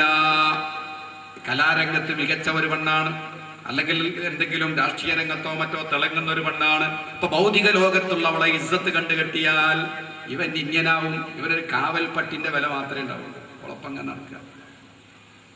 ഇതൊക്കെ 14 നൂറ്റാണ്ട് മുമ്പ് അഷ്റഫുൽ ഖൽഖ് സ്വല്ലല്ലാഹു അലൈഹി വസല്ലം പറഞ്ഞതാണ്. എന്നിട്ട് നബി പറയുന്നു, ഇതൊന്നുമല്ല, സൗന്ദര്യമല്ല, തറവാടിത്തമല്ല, സമ്പത്തല്ല, പിന്നെന്താണ് ഉണ്ടാവേണ്ട നിയ്യത്ത്? ഒമൻ തസവ്വജ ഇംറാതൻ ലം യുരിദ് ബിഹാ ഇല്ലാ അൻ യഗുള്ള ബസറഹു ഔ യുഹ്സിന ഫർജഹു ബാറകല്ലാഹു ലഹു ഫീഹാ വബാറക ലഹാ ഫീഹി നബിയുനാ റസൂലുള്ളാഹി. ഒരാള് വിവാഹം കഴിക്കുന്ന സമയത്ത് അവന്റെ കണ്ണുകളെ ഹറാമിനെ തൊട്ട് ചിമ്പിക്കളയാനും അവന്റെ ലൈംഗിക അവയവത്തെ കാത്തു സൂക്ഷിക്കാനുമാണെങ്കിൽ ആ പെണ്ണിലൂടെ ഇവനും ബർക്കത്ത് ചെയ്യും, ഇവനിലൂടെ ആ പെണ്ണിനും ബർക്കത്തുണ്ടാകുമെന്ന് ശഫീഉനാ റസൂലുള്ളാഹി. അപ്പൊ അതാണ് വിവാഹത്തിന്റെ ഏറ്റവും വലിയ ലക്ഷ്യം എന്ന് ഈ ഹദീസിൽ നിന്ന് നിങ്ങൾക്ക് മനസ്സിലായിട്ടുണ്ടാവും. മാത്രമല്ല, നിക്കാഹ് കൊണ്ടുണ്ടാകുന്ന നേട്ടങ്ങൾ എണ്ണിപ്പറഞ്ഞാൽ തീരൂല, സമയമില്ലാത്തതുകൊണ്ട് ഞാൻ ചുരുക്കുകയാണ്.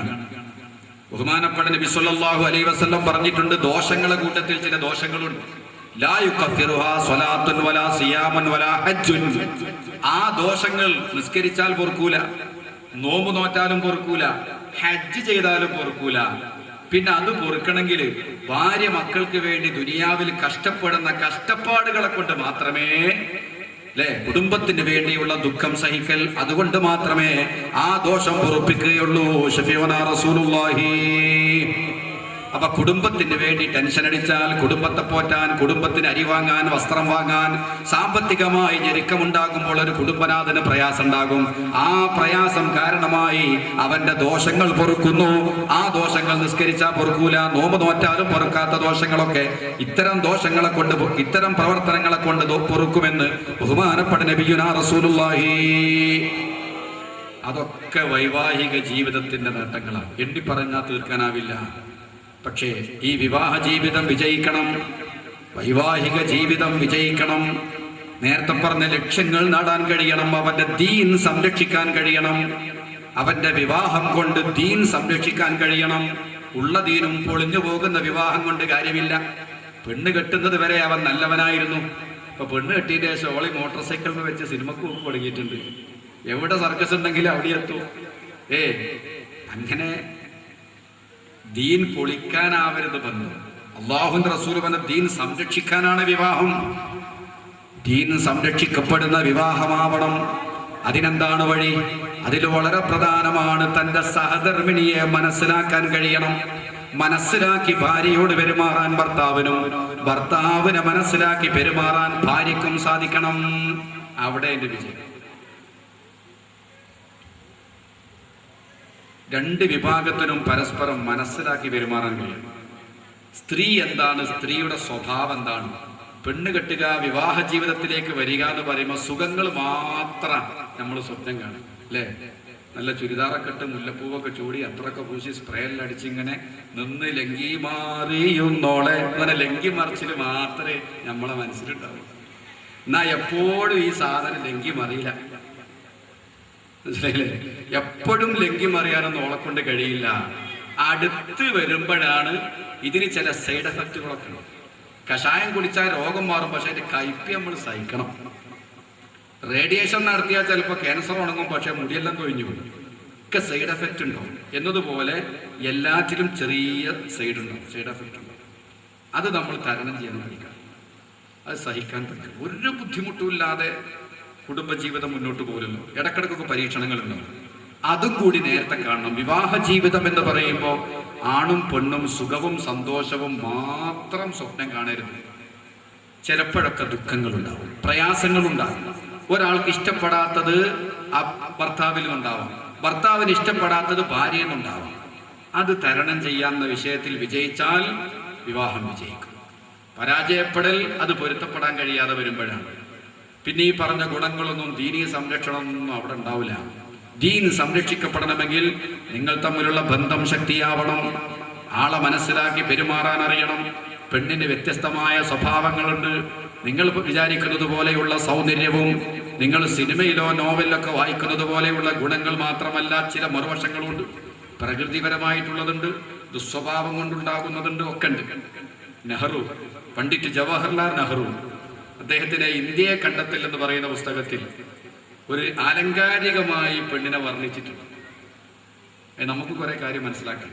അതിൽ പെണ്ണിന്റെ വ്യത്യസ്തമായ സ്വഭാവങ്ങളാണ് അദ്ദേഹം പ്രതിപാദിക്കുന്നത്. അദ്ദേഹം നല്ലൊരു സാഹിത്യകാരനാണ്. അതുകൊണ്ട് അദ്ദേഹത്തിന്റെ സാഹിത്യത്തിൽ വളരെ ഭംഗിയായി സ്ത്രീയെ വർണ്ണിച്ചത് നോക്കൂ. ഞാനൊന്ന് വായിച്ച അദ്ദേഹം ഇന്ത്യയെ കണ്ടെത്തൽ എന്ന പുസ്തകത്തിൽ എഴുതിയത്, പുരുഷനെ സൃഷ്ടിച്ചു കഴിഞ്ഞപ്പോൾ സൃഷ്ടി വസ്തുക്കളെല്ലാം തീർന്നു. പുരുഷനെ പടച്ചപ്പോൾ അദ്ദേഹത്തിന്റെ കാഴ്ചപ്പാട് സാഹിത്യാട്ടോ അത്.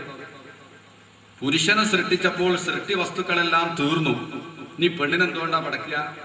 അങ്ങനെ വന്നപ്പോൾ സൃഷ്ടാവ് പൂന്തിങ്കളിന്റെ വൃത്തത്തെയും വള്ളികളുടെ വളവിനെയും വള്ളിച്ചെടിപ്പുകളുടെ ചുറഞ്ഞു ചുറ്റുന്ന ശീലത്തെയും പുൽക്കൊടിയുടെ വിറയെയും ഓടപ്പുല്ലിന്റെ നേർമയെയും പൂക്കളുടെ നിറപ്പകിട്ടിനെയും ഇലകളുടെ ലാഘവത്തെയും ആനക്കൈയിന്റെ ആകൃതിയെയും പുള്ളിമാനിന്റെ കടക്കണ്ണോട്ടത്തെയും തേനീച്ചക്കൂട്ടങ്ങളുടെ പംക്തിശോഭയെയും സൂര്യരശ്മിയുടെ പ്രസാദാത്മകമായ ആഹ്ലാദ വായ്പിനെയും കാറുകളുടെ കണ്ണീർ വാർപ്പിനെയും അതുപോലെ തന്നെ തേനീച്ചക്കൂട്ടങ്ങളുടെ പംക്തിശോഭയെയും സൂര്യരശ്മിയുടെ പ്രസാദാത്മകമായ ആഹ്ലാദ വായ്പിനെയും കാറുകളുടെ കണ്ണീർ വാർപ്പിനെയും കാറ്റിന്റെ അസ്ഥിരതയെയും മുയലിന്റെ ഭീരുതയെയും മയിലിന്റെ സൗന്ദര്യഠംബത്തെയും കിളിനഞ്ചിലെ തൂവലിന്റെ മാർദ്ദവത്തെയും വജ്രശിലയുടെ കാഠിന്യത്തെയും അഗ്നിജാലകളുടെ തണുപ്പകറ്റുന്ന പ്രകാശത്തെയും മഞ്ഞിന്റെ മരവിപ്പിക്കുന്ന തണുപ്പിനെയും പുള്ളുകളുടെ ചിലക്കലിനെയും കുയിലിന്റെ കളകൂചനത്തെയും പൂന്തേനിന്റെ മാധുര്യത്തെയും നരിയുടെ ക്രൗര്യത്തെയും അതുപോലെ കൊറ്റിയുടെ കള്ളനാട്യത്തെയും ചക്രവാളത്തിന്റെ പ്രണയനിഷ്ഠയെയും വേർപെടുത്തിയെടുത്തു. അനന്തരം അവ കൂട്ടിച്ചേർത്ത് സ്ത്രീയെ സൃഷ്ടിച്ച് പുരുഷന് സമ്മാനിച്ചു. നെഹ്റു പറഞ്ഞാണ്. അപ്പൊ സ്ത്രീയിലുണ്ടാകുന്ന വ്യത്യസ്ത ഗുണങ്ങളാണ് ആ പറഞ്ഞത്. പൂന്തിങ്കളിന്റെ വൃത്തം, വള്ളികളുടെ വളവ്, വള്ളിച്ചെടിപ്പുകളുടെ ചുറഞ്ഞു ചുറ്റുന്ന ശീലം, അല്ലാതെ ചൊറണ്ടാക്കാറില്ല, ചുറഞ്ഞു ചുറ്റുന്ന ശീലം. അതുപോലെ പുൽക്കൊടിയുടെ വിറ, പുൽക്കൊടി വിറക്കുന്നത് പോലെ വിറക്കൽ, ഓടപ്പുല്ലിന്റെ നേർമ, പൂക്കളുടെ നിറപ്പകിട്ട്, ഇലകളുടെ ലാഘവം, ആനക്കൈയിന്റെ ആകൃതി, പുള്ളിമാനിന്റെ കടക്കണ്ണോട്ടം, തേനീച്ചക്കൂട്ടങ്ങളുടെ പംക്തിശോഭ, സൂര്യരശ്മിയുടെ പ്രസാദാത്മകമായ ആഹ്ലാദ വായ്പ്, കാറുകളുടെ കണ്ണീർ വാർപ്പ്, പെട്ടെന്ന് കരച്ചിൽ, കാറ്റിന്റെ അസ്ഥിരത, മുയലിന്റെ ഭീരുത, മയിലിന്റെ സൗന്ദര്യഠംബം, മയിൽ പോലെ ഒന്ന് വിടർത്തി നല്ല സാരി കൊടുത്താൽ ആ മയിലിന്റെ സ്വഭാവം, കിളിനഞ്ചിലെ തൂവലിന്റെ മാർദ്ദവം, വജ്രശിലയുടെ കാഠിന്യം, അഗ്നിജ്വാലകളുടെ തണുപ്പകറ്റുന്ന പ്രകാശം, മഞ്ഞിന്റെ മരവിപ്പിക്കുന്ന തണുപ്പ്, പുള്ളുകളുടെ ചിലക്കൽ ചിലപ്പോൾ ഭയങ്കര ഒച്ചപ്പാടന്നെ. ഇങ്ങനെ ഒരുപാട് സാധനം കൂട്ടിച്ചേർത്തിട്ടാണ് പെണ്ണിലുണ്ടാക്കി എന്ന് പറഞ്ഞാൽ അതിന്റെ അർത്ഥം എന്താ അറിയാം? ഈ സ്വഭാവങ്ങളൊക്കെ പെണ്ണിലുണ്ടാവും. ആലങ്കാരികമായി അദ്ദേഹം പറഞ്ഞ പ്രയോഗമാണ്, അതെല്ലാം ഉണ്ട്. അപ്പൊ ചുരുക്കത്തിൽ നബി സല്ലല്ലാഹു അലൈഹി വസല്ലമ തങ്ങൾ നമ്മെ പഠിപ്പിക്കുന്നത് സ്ത്രീയുടെ യഥാർത്ഥ സ്വഭാവം മനസ്സിലാക്കി അവളോട് പെരുമാറണം. സ്ത്രീ ഇല്ലാതെ നമുക്ക് ജീവിക്കാനാവില്ല. പെണ്ണ് വേണം, അത്യാവശ്യം. അതുകൊണ്ട് തന്നെ അതിലുണ്ടാകുന്ന ചില സ്ത്രീ സഹജമായ സ്വഭാവങ്ങളെ സഹിക്കാതെ പറ്റില്ല. ഖുലിഖൽ ഇൻസാനു ദഈഫാ, മനുഷ്യനെ ബലഹീനനായി പടക്കപ്പെട്ടു വിശുദ്ധ ഖുർആൻ. ഖുലിഖൽ ഇൻസാനു ദഈഫാ, മനുഷ്യനെ ബലഹീനനായി പടക്കപ്പെട്ടു. ഇതിന്റെ തഫ്സീറിൽ കാണാം, സ്ത്രീകളുടെ വിഷയത്തിൽ മനുഷ്യൻ ബലഹീനനാണ്. ലാ സബ്റ അൻഹുന്ന, ആ സ്ത്രീകളില്ലാതെ സബൂർ ചെയ്യാൻ, മുന്നോട്ട് പോവാൻ പുരുഷനാവില്ല. അതുകൊണ്ട് പുരുഷൻ ബലഹീനനാണ്. ശുദ്ധ ഖുർആൻ പറയുകയാണ്, ഈ ബലഹീനത പെണ്ണില്ലാതെ നമുക്ക് മുന്നോട്ട് പോവാനാവില്ല.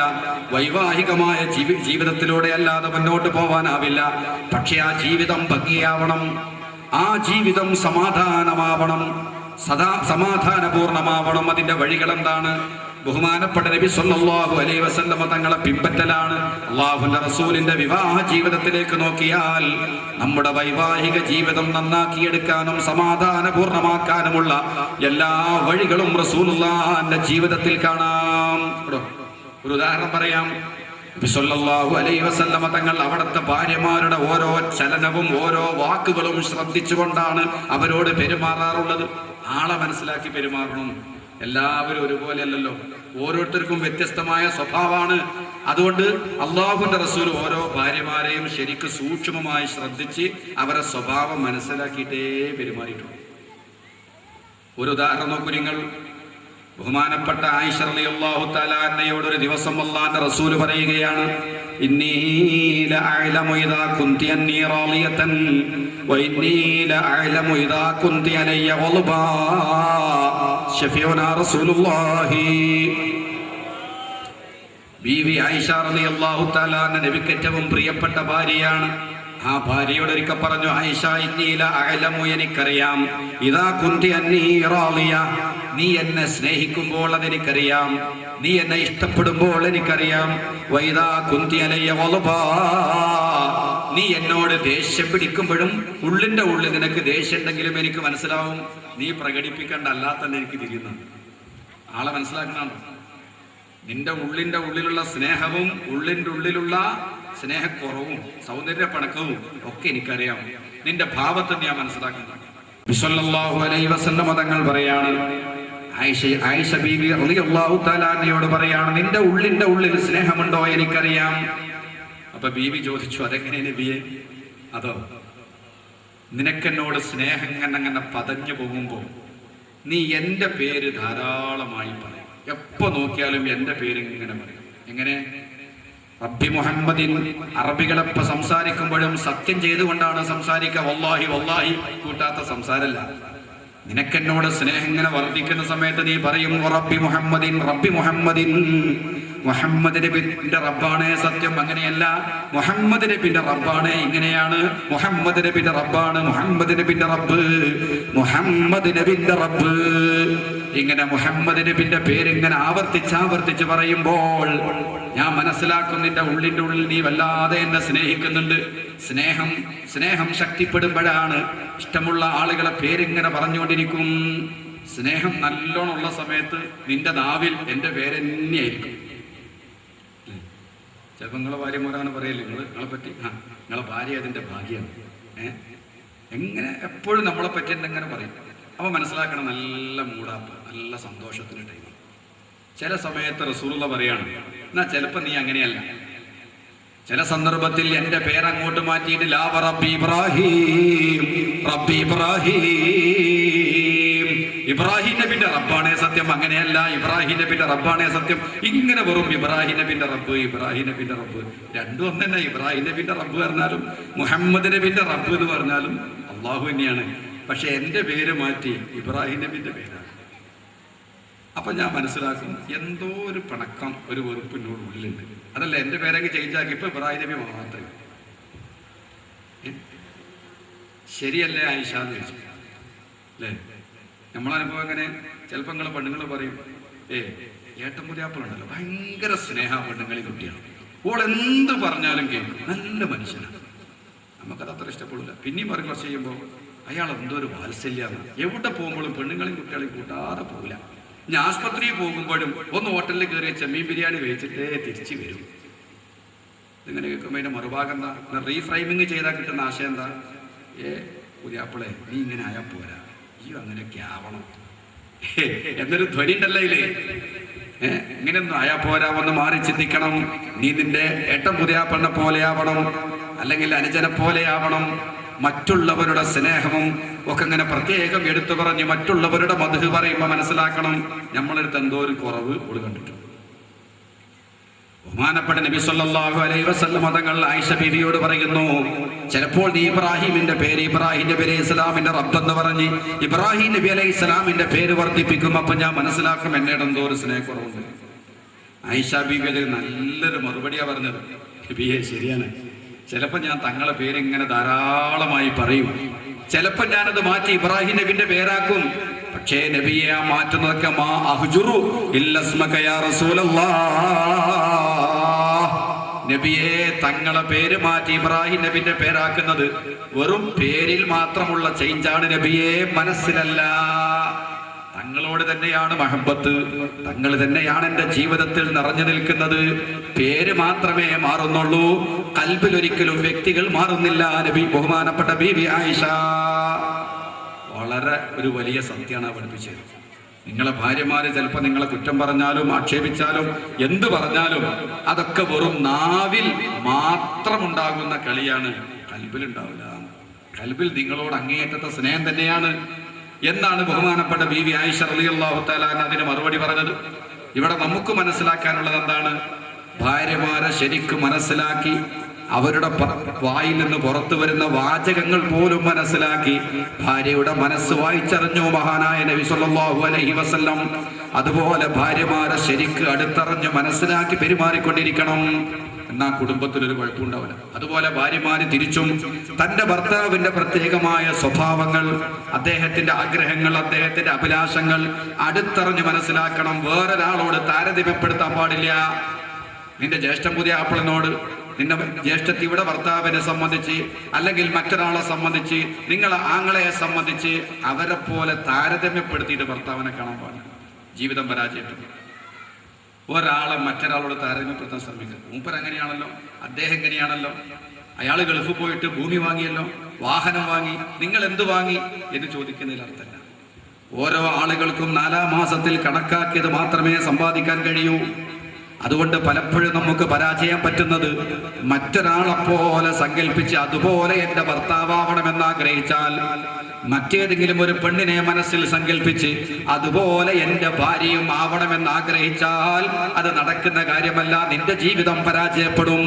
നീ നിന്റെ ഭാര്യയെ മനസ്സിലാക്കി അവളുടെ പരിധിയും പരിമിതിയും മനസ്സിലാക്കി അവളെ സ്നേഹിക്കുകയും മനസ്സുകൊണ്ട് അവൾ അംഗീകരിക്കുകയും അവളെ ഗുണങ്ങൾ കണ്ടെത്തി മുന്നോട്ട് പോവാൻ കഴിയണം.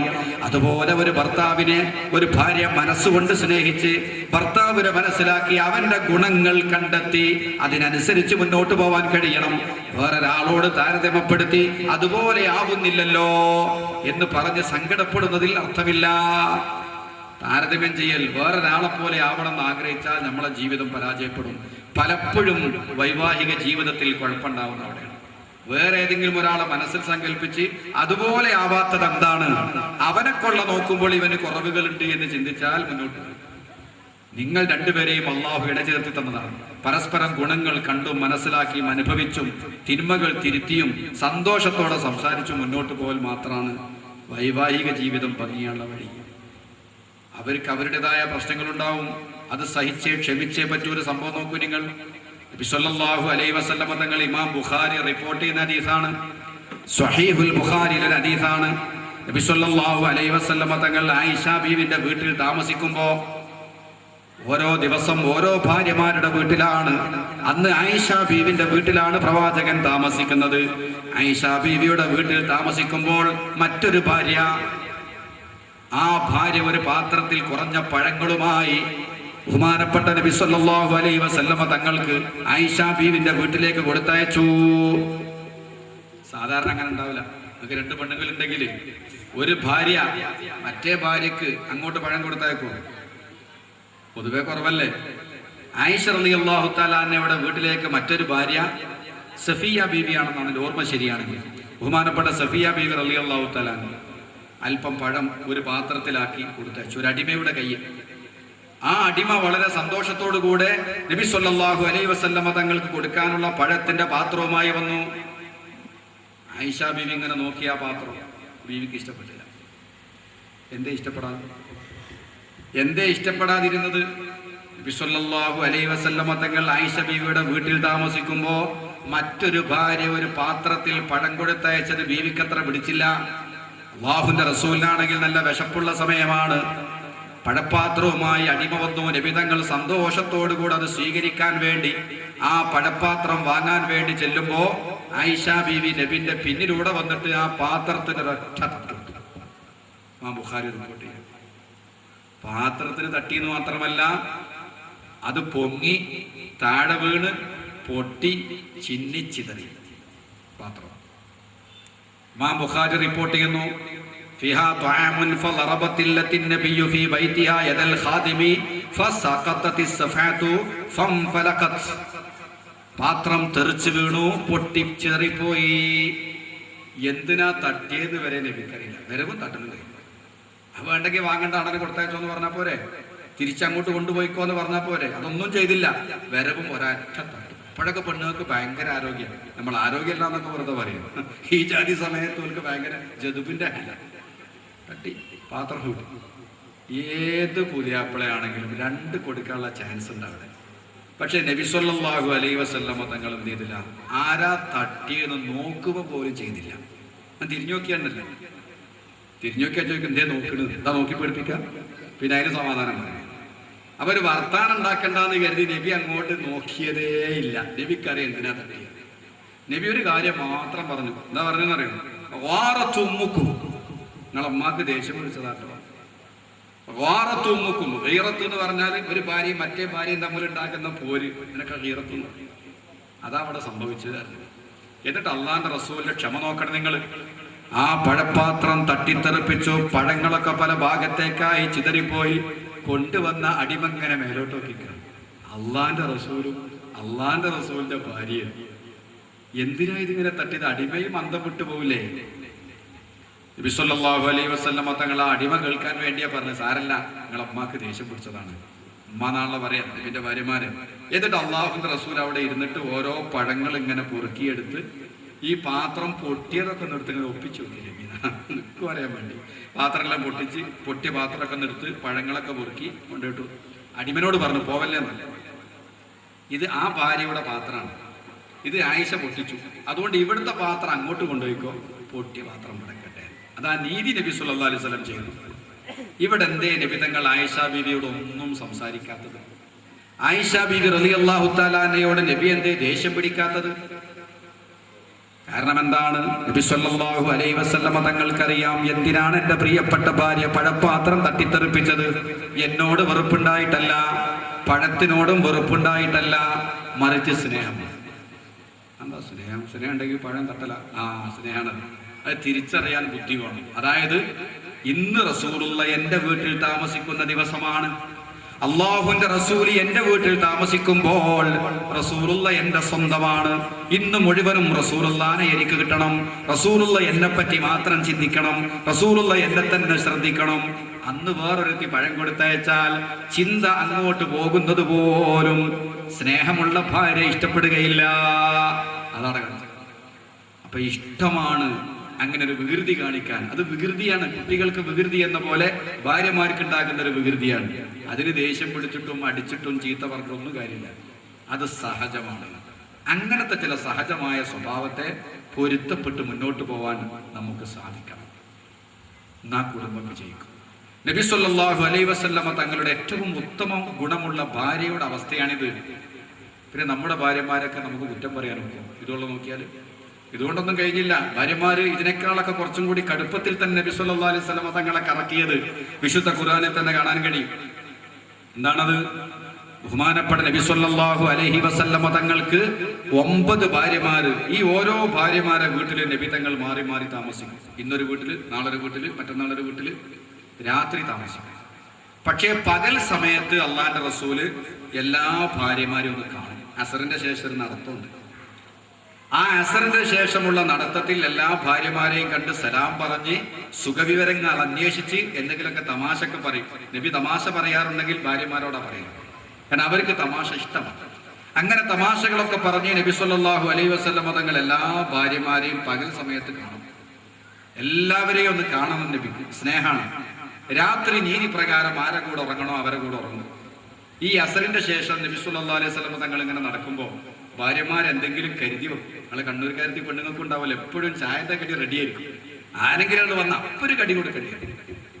എന്നതുപോലെ നബി സല്ലല്ലാഹു അലൈഹി വസല്ലം തങ്ങൾ അസറിന്റെ ശേഷം വരുന്നു കണ്ടാൽ എന്തെങ്കിലുമൊക്കെ തയ്യാറാക്കി വെക്കും കൊടുക്കാൻ. അതിൽ സൈനബ ബീവിന്റെ അടുത്ത് എപ്പോഴും നല്ല തേനുണ്ടാവും, നല്ല തേൻ. നബിക്കാണെങ്കിൽ മധുരം വലിയ ഇഷ്ടമാണ്. നബിക്ക് മധുരം ഇഷ്ടമുള്ളത് കൊണ്ടാണ് നമ്മുടെ എല്ലാ പരിപാടിക്കും നമ്മളൊരു മധുരം ഉണ്ടാക്കണം. ഒരു പായസം അല്ലെ, എന്തെങ്കിലും ഒരു മധുരം ഉണ്ടാക്കണം. അത് സുന്നത്താണ്. നബിക്ക് മഹബത്തുള്ള സാധനം ഉണ്ടാക്കാൻ അതിന്റെ രഹസ്യം. അള്ളാഹുവിന്റെ റസൂലിക്ക് പ്രിയപ്പെട്ട ഒരു സാധനം ഉണ്ടാക്കുക എന്നുള്ളതാണ്. മധുരം നബിക്ക് ഇഷ്ടമാണ്. അങ്ങനെ ബഹുമാനപ്പെട്ട സൈനബ ബീവി റളിയല്ലാഹു തആല അൻഹ അസറിന്റെ ശേഷം നബിനെ കാണുമ്പോൾ പുഞ്ചിരിയോടെ സ്വീകരിക്കും. നബിയെ വർത്തമാനം പറയും, പോകാൻ സമയത്ത് പറയും, ഇവിടെ ഒരു സാധനമുണ്ട് തങ്ങൾക്ക് ഇഷ്ടപ്പെട്ടതാണ്. എന്താ? തേൻ. കൊണ്ടുപോകാം. അത് കേൾക്കുമ്പോഴേക്ക് നബിക്ക് തേനോട് മഹബത്തായി. ബഹുമാനപ്പെട്ട ബീവി കൊണ്ടുപോയി കയ്യിൽ ഒഴിച്ചു കൊടുക്കും തേൻ. അങ്ങനെ നബി സല്ലല്ലാഹു അലൈഹി വസല്ലം തങ്ങൾ തേൻ കുടിക്കും. തേൻ കുടിച്ചാൽ തേനിന്റെ മധുരത്തിൽ പിന്നെയും കുറച്ചുകൂടി സംസാരിക്കും. അങ്ങനെ സംസാരിച്ച് ഇങ്ങനെ, എന്നാ ഞാൻ പോട്ടെ നബി കുറച്ചുകൂടി തേൻ കിട്ടും. പിന്നെയും തേനെടുത്തോളൂ. പതുക്കെ പോയി കുപ്പി കൊണ്ടുവന്ന് ലേശം ഒഴിച്ചു കൊടുത്ത് അത് കുടിച്ച് പോകാൻ സമയം പിന്നെയും വർത്താനം കുറച്ചും കൂടി സംസാരിക്കും. എന്താ ലക്ഷ്യം എന്നറിയാം. സൈനബ ബീവിക്ക് തോന്നണം നബിന്റെ അടുത്ത് കുറെ സമയം നിന്നു. മറ്റൊർക്ക് തോന്നണം സൈനബാൻ നബിക്ക് വലിയ കാര്യമായിട്ടോ. അസറിന്റെ ശേഷമുള്ള ആ നടത്തത്തിൽ എത്ര സമയാ സൈനബാന്റെ അടുത്ത് നിൽക്കുന്നത്. അപ്പൊ മറ്റുള്ളവർ ഭാര്യമാരുടെ മുമ്പിൽ കുട്ടികളെ മത്സരം പോലത്തെ മത്സര ബുദ്ധിയാണ് പെണ്ണുങ്ങൾക്കും. നബി സല്ലല്ലാഹു അലൈഹി വസല്ലം തങ്ങൾ എന്റെ കൂടെ കൂടുതൽ സമയം ചെലവഴിക്കുന്നു എന്ന് വരുത്തി തീർക്കാൻ വേണ്ടി ആവണം ഇങ്ങനെ കൂടുതൽ സമയം ഇങ്ങനെ നബിനെ പിടിച്ചു. അത് മറ്റു ഭാര്യമാര് ശരിക്കും മനസ്സിലാക്കി. അവർ യോഗം ചെയ്തു. ആയിഷ ബീവിയുടെയും ഹഫ്സ ബീവിയുടെയും നേതൃത്വത്തിൽ ആ രണ്ട് ഭാര്യമാരാണ് ഭാര്യമാരുടെ ലീഡർമാർ. ആയിഷ ബീവിയുടെ പവർ അബൂബക്കർ സിദ്ദീഖിന്റെ മകളാണ് എന്നതാണ്. ഹഫ്സ ബീവിയുടെ പവർ ഉമറുൽ ഫാറൂഖ് തങ്ങളുടെ മകളാണ് എന്നാണ്. ഇവ രണ്ടാളും പറയും പോലെ മറ്റു ഭാര്യമാരൊക്കെ കേൾക്കും. ഈ രണ്ടാളുകളും കൂടിയിട്ട് തീരുമാനിച്ചു അസറിന്റെ ശേഷമുള്ള ആ നടത്തത്തിൽ സൈനബ ബീവിന്റെ വീട്ടിൽ അള്ളാന്റെ റസൂല് കുറച്ച് കൂടുതൽ സമയം നിൽക്കുന്നുണ്ട്. അത്ര നല്ലതിനല്ല, നമുക്ക് നിർത്തണം. അത് നിർത്തണം. അവിടെ കുറച്ച് കൂടുതൽ സമയം നബി ചെലവഴിക്കുന്നതിന് അവർ കണ്ടുപിടിക്കുകയും അത് നിർത്താനുള്ള തന്ത്രങ്ങളെ പറ്റി അവർ ചർച്ച ചെയ്തു. നബി സല്ലല്ലാഹു അലൈഹി വസല്ലം തങ്ങൾ നീതിയല്ലാത്ത ഒന്നും ചെയ്യുകയില്ലെന്ന് അവർക്കറിയാം. എന്നാലും ആദരവായ റസൂലുള്ളാഹിനെ അങ്ങേയറ്റം സ്നേഹിക്കുന്ന ഭാര്യമാര് മറ്റൊരു ഭാര്യയുടെ മുമ്പിൽ അല്പസമയം കൂടുതൽ നിൽക്കുന്നത് കണ്ടപ്പോൾ അവർക്ക് ഇഷ്ടപ്പെട്ടില്ല. അങ്ങനെ അവരെന്ത് ചെയ്തെന്നറിയാമോ? ആയിഷ ബീവിയുടെ തല പ്രവർത്തിച്ചു. ഏറ്റവും വലിയ ബുദ്ധിജീവിയാണ് ആയിഷ ബീവി. ആയിഷ ബീവി പറഞ്ഞു, ഞാനൊരു പണി പറഞ്ഞുതരാം, അതുപോലെ നിങ്ങൾ ചെയ്താൽ മതി. എന്താ? നബിക്ക് സുഗന്ധം വലിയ ഇഷ്ടമാണ്. നബി തന്നെ സുഗന്ധമാണ്. നബിന്റെ വിയർപ്പ് പോലും സുഗന്ധമാണെന്ന് നമുക്കറിയാലോ. ദുർഗന്ധം വലിയ വെറുപ്പാണ്. അതുകൊണ്ട് നബി സല്ലല്ലാഹു അലൈഹി വസല്ലം തങ്ങൾ സൈനബാന്റെ അടുക്കൽ വെച്ച് എന്തോ കഴിക്കുന്നുണ്ട്. അതുകൊണ്ട് സൈനബ ബീവിന്റെ അടുക്കൽ നിന്ന് ഏതൊരു ഭാര്യയുടെ മുമ്പിലാണോ നബി വരുന്നതെങ്കിൽ അവരുമെല്ലാം മൂക്ക് പൊത്തിയിട്ട് വരണം, നബി നിങ്ങളെന്തോ മണക്കുന്നുണ്ടല്ലോ, ഒരു ദുർഗന്ധം കയറി. അപ്പൊ നബിക്ക് സഹിക്കാനാവില്ല. കാരണം നബിനെ ദുർഗന്ധം ഉണ്ടാവുക. വിയർപ്പ് പോലും സുഗന്ധമുള്ള നബി, എപ്പോഴും മുഖറബായ ജിബ്രീലുമായി ബന്ധമുള്ള നബിക്ക് ദുർഗന്ധമുണ്ട്. അങ്ങനെ നബി സല്ലല്ലാഹു അലൈഹി വസല്ലം തങ്ങൾ സൈനബ ബീവിന്റെ അടുക്കൽ വെച്ച് തേൻ കുടിച്ചു. അടുത്ത ഭാര്യന്റെ അടുക്കൽ വന്നിട്ട് അസ്സലാമു അലൈക്കും. വലൈക്കും സലാം നബി, എന്തേ നീ എന്താ വിട്ടു നിൽക്കുന്നത്? സാധാരണ സലാം പറഞ്ഞ് അടുത്തോട്ട് വരുന്ന ഭാര്യ മാറി നിൽക്കുന്നു. എന്തേ? തങ്ങളെ എന്തോ മണക്കുന്നുണ്ട്. എന്ത് മണക്കുന്നു എന്നാ പറയുന്നത്? ഇന്നീല അജിദു മിൻക റീഹൽ മഗാഫീർ. നബിയെ തങ്ങളെ മഗാഫീർ മണക്കുന്നുണ്ട്. മഗാഫീർ എന്ന് പറഞ്ഞാൽ അറേബ്യയിലുള്ള ഒരു മണമുള്ള ദുർഗന്ധമുള്ള ചെടിയാണ്. അതിന്റെ മണമുണ്ട് തങ്ങളെ. നബി പറഞ്ഞു, ഞാനത് തൊട്ടിട്ടില്ല, ഞാൻ ആ വഴിക്ക് പോയിട്ടില്ല. അല്ല, മണക്കുന്നുണ്ട്.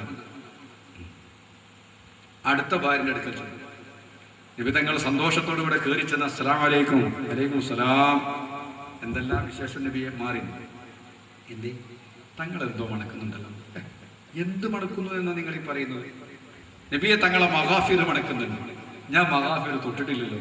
ഞാൻ ആ സൈനബ ബീവിന്റെ അടുത്ത് ലേശം തേൻ കുടിച്ചിട്ടുണ്ട്. ശരിയാണ്, അള്ളാഹു ഹലാലാക്കിയ തേൻ കഴിച്ചിട്ടുണ്ട്. എന്നാ അത് തന്നെയാണ്. എന്നാ പിന്നെ എങ്ങനെ അതാകുന്നത്? തേൻ കുടിച്ചാൽ എങ്ങനെയാ മണക്കൽ? അല്ല, തങ്ങളെ മാവാഫിർ മണക്കുന്നുണ്ട്. പെണ്ണുങ്ങളെ ബുദ്ധിമുട്ടിങ്ങൾ അത് പറഞ്ഞപ്പോ നബി ഒരു കാര്യം പറഞ്ഞു, എന്നാ ഒരു കാര്യം ചെയ്യാം, നിങ്ങൾക്ക് ഞാൻ തേൻ കഴിക്കുന്നത് ഇഷ്ടല്ലേ? വേണ്ട, എനിക്ക് നിങ്ങളെ ഇഷ്ടമാണ്. ഞാൻ നിങ്ങൾ അങ്ങേയറ്റം സ്നേഹിക്കുന്നു. അതുകൊണ്ട് വല്ലാഹി, പടച്ചവനാണ് സത്യം, ഇനി ഞാൻ തേൻ കുടിക്കില്ല. നബി തങ്ങൾ ശപഥം ചെയ്തു. സത്യം. ഇവർക്ക് നല്ല സന്തോഷമായി. സത്യത്തിൽ ഞെട്ടണം. അള്ളാന്റെ റസൂല് തേൻ കുടിക്കൂല എന്ന് പറഞ്ഞ നബിന്റെ ഒരു ഇഷ്ടബോധ്യം നബിതങ്ങൾ മാറ്റിവെക്കുക എന്ന് പറഞ്ഞാൽ സങ്കട വരേണ്ടത്. പക്ഷെ ഇവര് പറയാ ഇനി അവിടെ 10 മിനിറ്റ് ഏറെ നിൽക്കൂലല്ലോ. അതപ്പൊ ഇവര് കാണുക. ഇത് ഖുർആനിലിറങ്ങിയ വിഷയമാണ്, വിശുദ്ധ ഖുർആനാണ്. നബി സല്ലല്ലാഹു അലൈഹി വസല്ലം തങ്ങൾ ഇനി തേൻ കഴിക്കുകയില്ല എന്ന് സത്യം ചെയ്തു. ഉടനെ വരുന്നു മുഖറബായ മലക്ക് ജിബ്രീൽ അലൈഹിസ്സലാം വന്നിട്ട് ഓതിക്കൊടുക്കുന്നു സൂറത്തു തഹരീം. തഹരീം എന്ന സൂറത്തുണ്ട്, തബാറക്കിന്റെ തൊട്ടുപുറത്തുള്ള സൂറത്ത്. തഹരീം എന്ന് പറഞ്ഞാൽ തന്നെ ഹറാമാക്കൽ എന്നാണ് അതിന്റെ അർത്ഥം തന്നെ. ഈ സൂറത്ത് ഓതിക്കൊടുക്കുകയാണ്.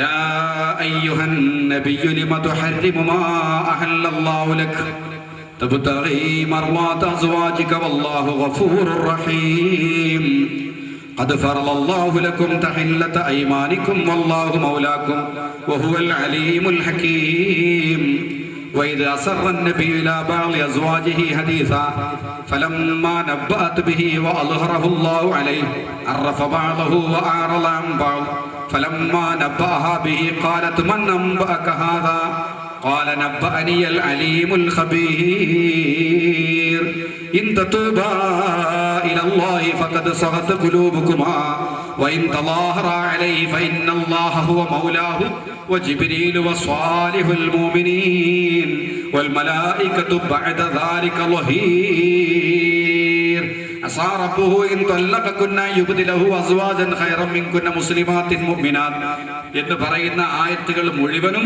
ഈ വിഷയത്തിൽ ഇറങ്ങിയതാണ്. അതിനർത്ഥം യാ അയ്യുഹൻ നബിയു, ഓ നബിയേ, ലിമ തുഹർരിമു, എന്തിനാണ് തങ്ങൾ ഹറാമാക്കിയത്? മാ അഹല്ലല്ലാഹു ലക, അല്ലാഹു തങ്ങൾക്ക് ഹലാലാക്കിയ തേൻ എന്തിന് ഹറാമാക്കി നബിയേ? തബ്തഗി മർളാത അസ്വാജിക, അങ്ങയുടെ ഭാര്യമാരെ തൃപ്തിക്ക് വേണ്ടി, ഭാര്യമാരെ സന്തോഷിപ്പിക്കാൻ ഞാൻ ഹലാലാക്കി തന്ന തേന് എന്തിനെ നബി ഹറാമാക്കി? പെണ്ണുങ്ങൾ അങ്ങനെ ചില വിദ്യകളൊക്കെ ഒപ്പിക്കും. അതിന് തങ്ങൾ എന്തിനാണ് ഹലാലായ തേൻ ഇനി ഞാൻ കുടിക്കില്ല വല്ലാഹി എന്ന് പറഞ്ഞ് ഹറാമാക്കിയത്?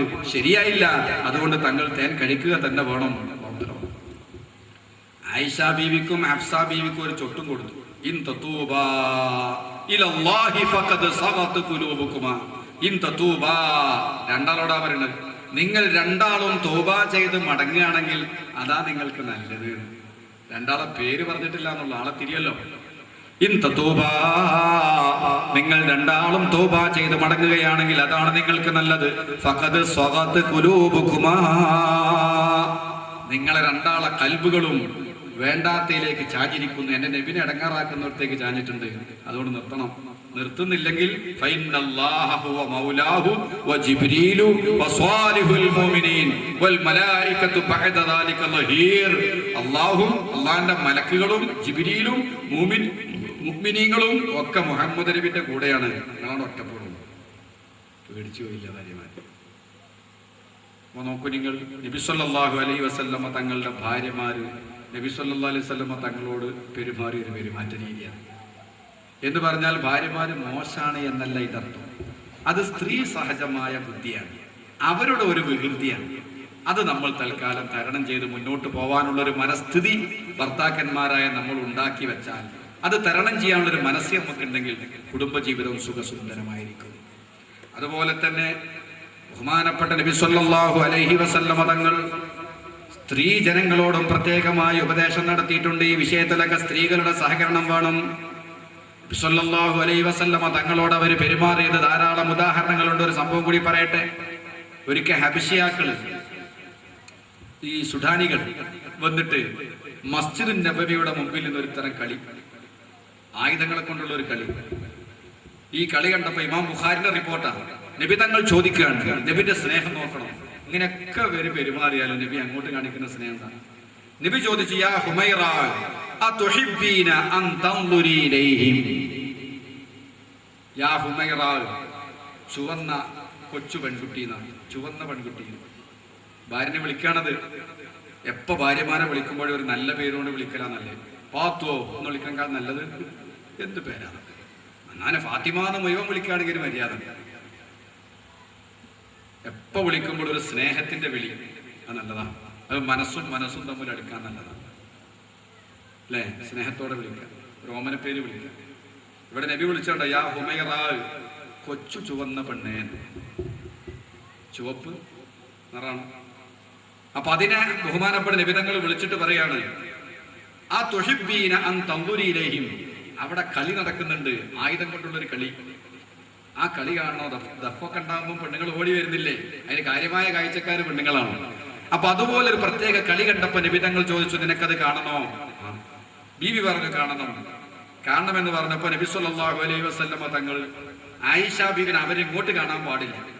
അതുകൊണ്ട് നബി തങ്ങൾ വാതിൽക്കൽ ഇങ്ങനെ നിന്നു, കൈ ഇങ്ങനെ പൊക്കി വെച്ചിട്ട് നബി ഇങ്ങനെ നിന്നു. ആയിഷ റളിയല്ലാഹു തആല നബിന്റെ പിറകിൽ വന്ന് കണ്ണ് മാത്രം ഇങ്ങോട്ട് കാണുന്ന രൂപത്തിൽ നബിയുടെ മുഖത്തേക്ക് കവിൾത്തടം ചേർത്തി വെച്ച് മാറി നിന്ന് ആയിഷ ബീവിയും കളി കണ്ടു.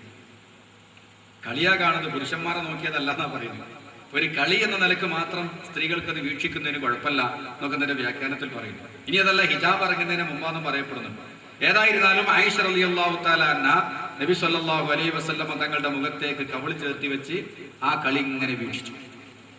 കുറെ കഴിഞ്ഞപ്പോ നബി സല്ലല്ലാഹു അലൈഹി വസല്ലമ തങ്ങൾ ചോദിച്ചു, അമാ ശഫാഅത്തി, മതിയായില്ല ആയിഷ? നബി ഇല്ല നബിയെ കുറച്ചും കൂടെ അറിയാം, പിന്നെ ഞാൻ കളി കാണും. പിന്നെയും ചോദിക്കും നബി, ആയിഷ മതിയായില്ലേ? ഇല്ല നബി. ബഹുമാനപ്പെട്ട മഹദി പറയാണ്, ലഖദ് റഅയ്തുഹു യുറാവിഹു ബൈന ഖദമൈഹി. ഇമാം ബുഖാരി റിപ്പോർട്ടാണ്. നബി തങ്ങൾ ഇങ്ങനെ ഓരോ കാലും ഇങ്ങനെ മാറി നിൽക്കുന്നത് ഞാൻ അങ്ങനെ കാണുന്നുണ്ട്. നിന്ന് കാലുവേദനാകാം. അപ്പൊ നബി ഒരു കാലം നമുക്ക് കുറച്ച് തരാം, പിന്നെ മറ്റേ കാലം നമുക്ക് ഊന്നൽ കൊടുക്കും. ഇങ്ങനെയൊക്കെ ആയിട്ടും ബീവി പറയാണ്, ഒരേ ആയിഷ അല്ല നബിയെ കുറച്ചും കൂടി. എന്തിനാ അങ്ങനെ പറഞ്ഞതൊന്നും പറയുന്നുണ്ട്. ഞാൻ എന്തിനാ അങ്ങനെ പറഞ്ഞറിയോ? കളി കാണാനുള്ള ആവേശം കൊണ്ടൊന്നല്ല. പെണ്ണുങ്ങളെ മനസ്സ് നോക്കണം.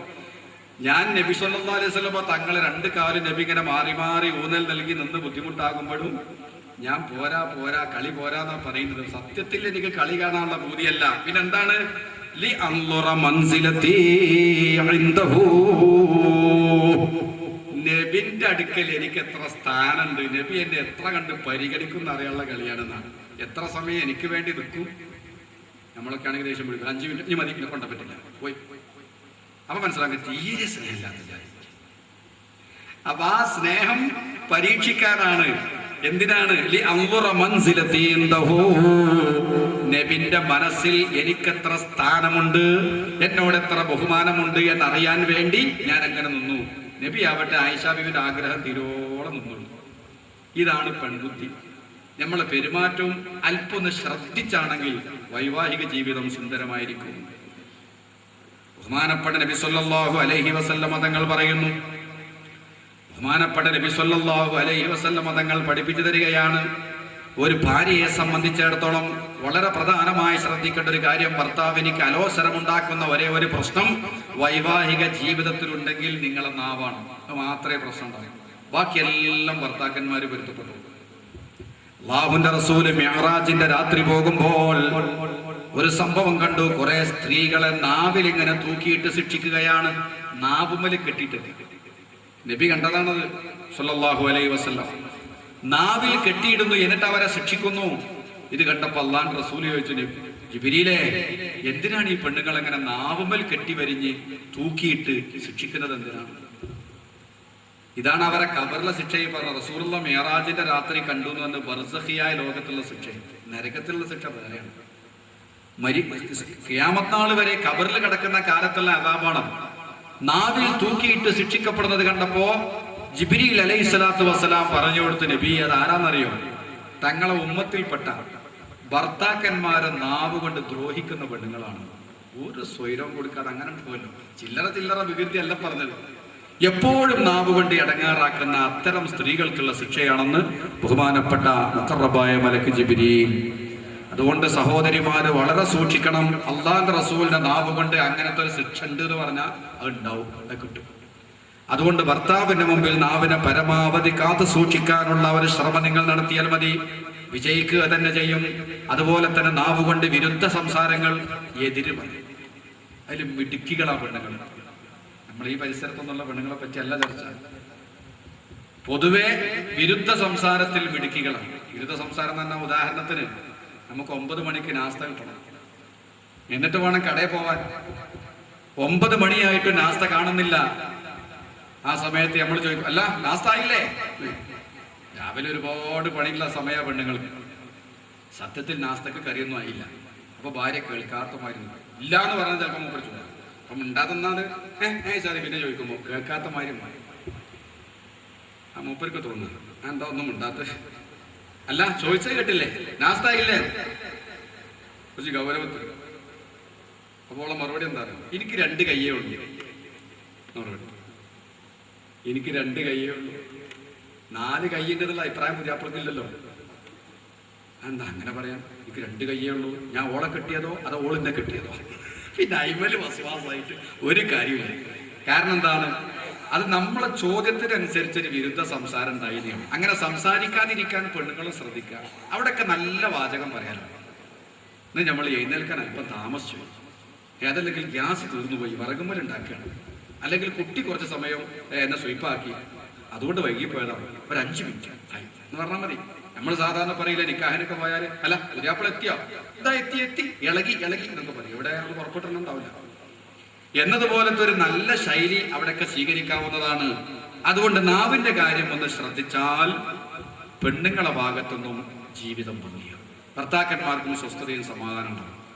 ഇനി ഭാര്യയും ഭർത്താവും ഒരുപോലെ സൂക്ഷിക്കേണ്ട ഒരു കാര്യം കൂടി പറഞ്ഞുകൊണ്ട് നമുക്കത് അവസാനിപ്പിക്കാം. അതായത് വളരെ പ്രധാനപ്പെട്ട കുടുംബജീവിതം തകർക്കുന്ന വില്ലന്മാരുണ്ട്. കുടുംബജീവിതം തകർക്കുന്ന, വൈവാഹിക ജീവിതം തകർക്കുന്ന ചില ശത്രുക്കളുണ്ട്. ആ ശത്രുക്കളെ ശരിക്കും പ്രതിരോധിക്കണം, അല്ലെങ്കിൽ കുടുംബം വിവാഹ ജീവിതം പരാജയപ്പെടും. വിവാഹ ജീവിതം പരാജയപ്പെടാതിരിക്കാൻ വളരെ ശ്രദ്ധിക്കേണ്ടത് ശത്രുക്കളെ പ്രതിരോധിക്കലാണ്. ഏതാണ് ശത്രു എന്നറിയുമോ? ബഹുമാനപ്പെട്ട ശഫീഉനാ റസൂലുള്ളാഹി സ്വല്ലല്ലാഹു അലൈഹി വസല്ലം തങ്ങൾ പറയാണ്, ശൈത്വാനിക്ക് ഒരു അറസുണ്ട്, അള്ളാഹ്ക്ക് അറസുണ്ടല്ലോ. അപ്പൊ അതുകൊണ്ട് ശൈത്വാനും ഒരു ഡ്യൂപ്ലിക്കേറ്റ് അറസുണ്ടാക്കും. അവന്റെ അറസ് കടലിന്റെ മുകളിലാണ്. എന്നിട്ട് ആ ശൈത്വാൻ എന്ത് ചെയ്യും? നേരം പുലർന്നാൽ ആ അറസിൽ കയറിയിരിക്കും. അറസിൽ കയറിയിരുന്നിട്ട് അവന്റെ മുഴുവൻ സംഘത്തെയും, പിശാചുക്കളുടെ വർഗത്തെ മുഴുവനും വിളിച്ചു വരുത്തും. സുമ്മ യബ്അസു സറായാഹു ഫിന്നാസ്. എന്നിട്ട് ശൈത്വാൻ അവന്റെ സംഘങ്ങളെ ഓരോ ഭാഗത്തേക്ക് ഇങ്ങനെ പറഞ്ഞേക്കും. ഈ മട്ടന്നൂർ പോരും, നിങ്ങള് കൊതേരി പോരും, നിങ്ങൾ കണ്ണൂർ പോട്ടെ. ഓരോ ഏരിയയിലേക്കും ശൈത്താൻ ആളെങ്ങനെ പറഞ്ഞേക്കുന്ന നബിയുനാ റസൂലുള്ളാഹി. അങ്ങനെ പറഞ്ഞയച്ചിട്ട് ഓരോ പിശാചുക്കൾക്കും തിരിച്ചു വരേണ്ട സമയമുണ്ട്. ആ തിരിച്ചു വരേണ്ട സമയത്ത് അവർ വന്നു കഴിഞ്ഞാൽ ഇബ്ലീസ് ചോദിക്കുന്ന, നീ എന്തേ ചെയ്തത്, നീ എന്തേ ചെയ്തത്, നീ എന്ത് ചെയ്തു? അപ്പൊ ഓരോരുത്തരും അവര് ചെയ്യിപ്പിച്ച, അവര് കാരണമായി ജനങ്ങളെ കൊണ്ട് ചെയ്യിപ്പിച്ച വിഷയങ്ങളൊക്കെ പറയും. ഞാൻ 2 ആളുകളെ അടിപിടിയാക്കി, ഞാൻ എന്നോട് തന്നെ പ്രശ്നം ഉണ്ടാക്കി, ഒരുത്തനെ കൊണ്ട് കള്ളുപിടിപ്പിച്ചു, മറ്റനെ കൊണ്ട് വ്യഭിചരിപ്പിച്ചു, മറ്റനെ കൊണ്ട് ഇന്ന ചെയ്യിപ്പിച്ചു, പലിശ വാങ്ങിപ്പിച്ചു. ഇങ്ങനെ ഓരോ വിഷയവും ശൈത്വാൻ ഇങ്ങനെ പറയും. ഇതൊന്നും കേൾക്കുമ്പോ ശൈത്വാനിക്ക് യാതൊരു താല്പര്യം ഉണ്ടാവില്ല. അതാ ചെയ്തത്, അത്രേ ചെയ്തുള്ളൂ, പോരാ എന്നർത്ഥത്തിൽ. അവസാനം ശൈത്താൻ ചോദിക്കും, ഒരു കുട്ടി പറയും, നീ എന്തേ ചെയ്തത്? ആ സമയത്ത് അവൻ പറയും,